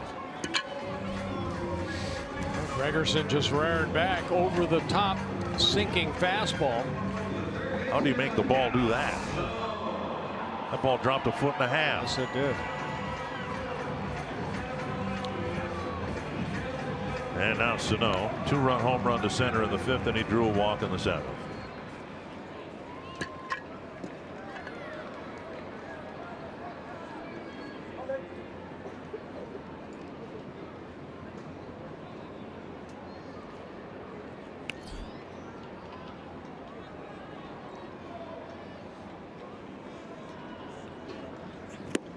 Breaking ball down and away, and a swing and a miss. Twins spent a lot of time, looking at the intelligence and advanced scouting reports that all teams prepare, and it doesn't take much intelligence to figure out how teams are going at Miguel Sano. Breaking balls down and away, so he needs to react to that. And he takes that one 1-1. Jankowski, who is a pitcher of record for the Astros, left that slider up that Sano took advantage of it and hit the home run in the 5th inning. 1-1.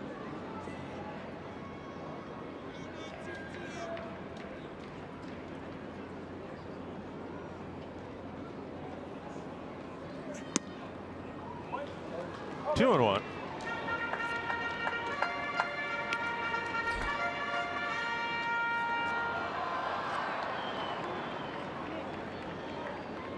And I suspect the fans who are left here are hanging around just to watch this at bat. Sano's does have that kind of drawing power. There are not many fans left here, but a reason to stay is to see what he might do if Gregerson hangs one. A 3/4 swing and a swing and a miss. Another slider.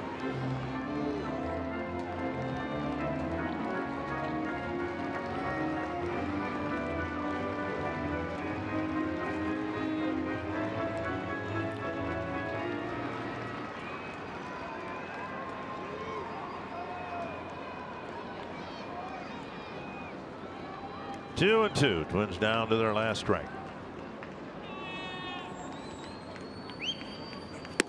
Breaking ball down and away. Swing and a miss, and a fitting end for this ball game. It looked like the Twins were going to win this game handily, and then as soon as Santana left, the Astros licked their chops. Well, 2 straight losses for the Twins over the last couple of ball games. 2 ugly losses, and this one was uglier than I think yesterday's ball game. Just a bad game. Bad job by the bullpen. Tom Hanneman, the Twins had this game in their hands, saw it slip away, and will try to rebound tomorrow. Thanks, Dick. Astros 20th win of the month of May, 20-7, equaling a franchise record. Up next on Twins Live, presented by CenturyLink. We'll break it all down. What a day at the ballpark. We'll hear Paul Molitor's thoughts on it all.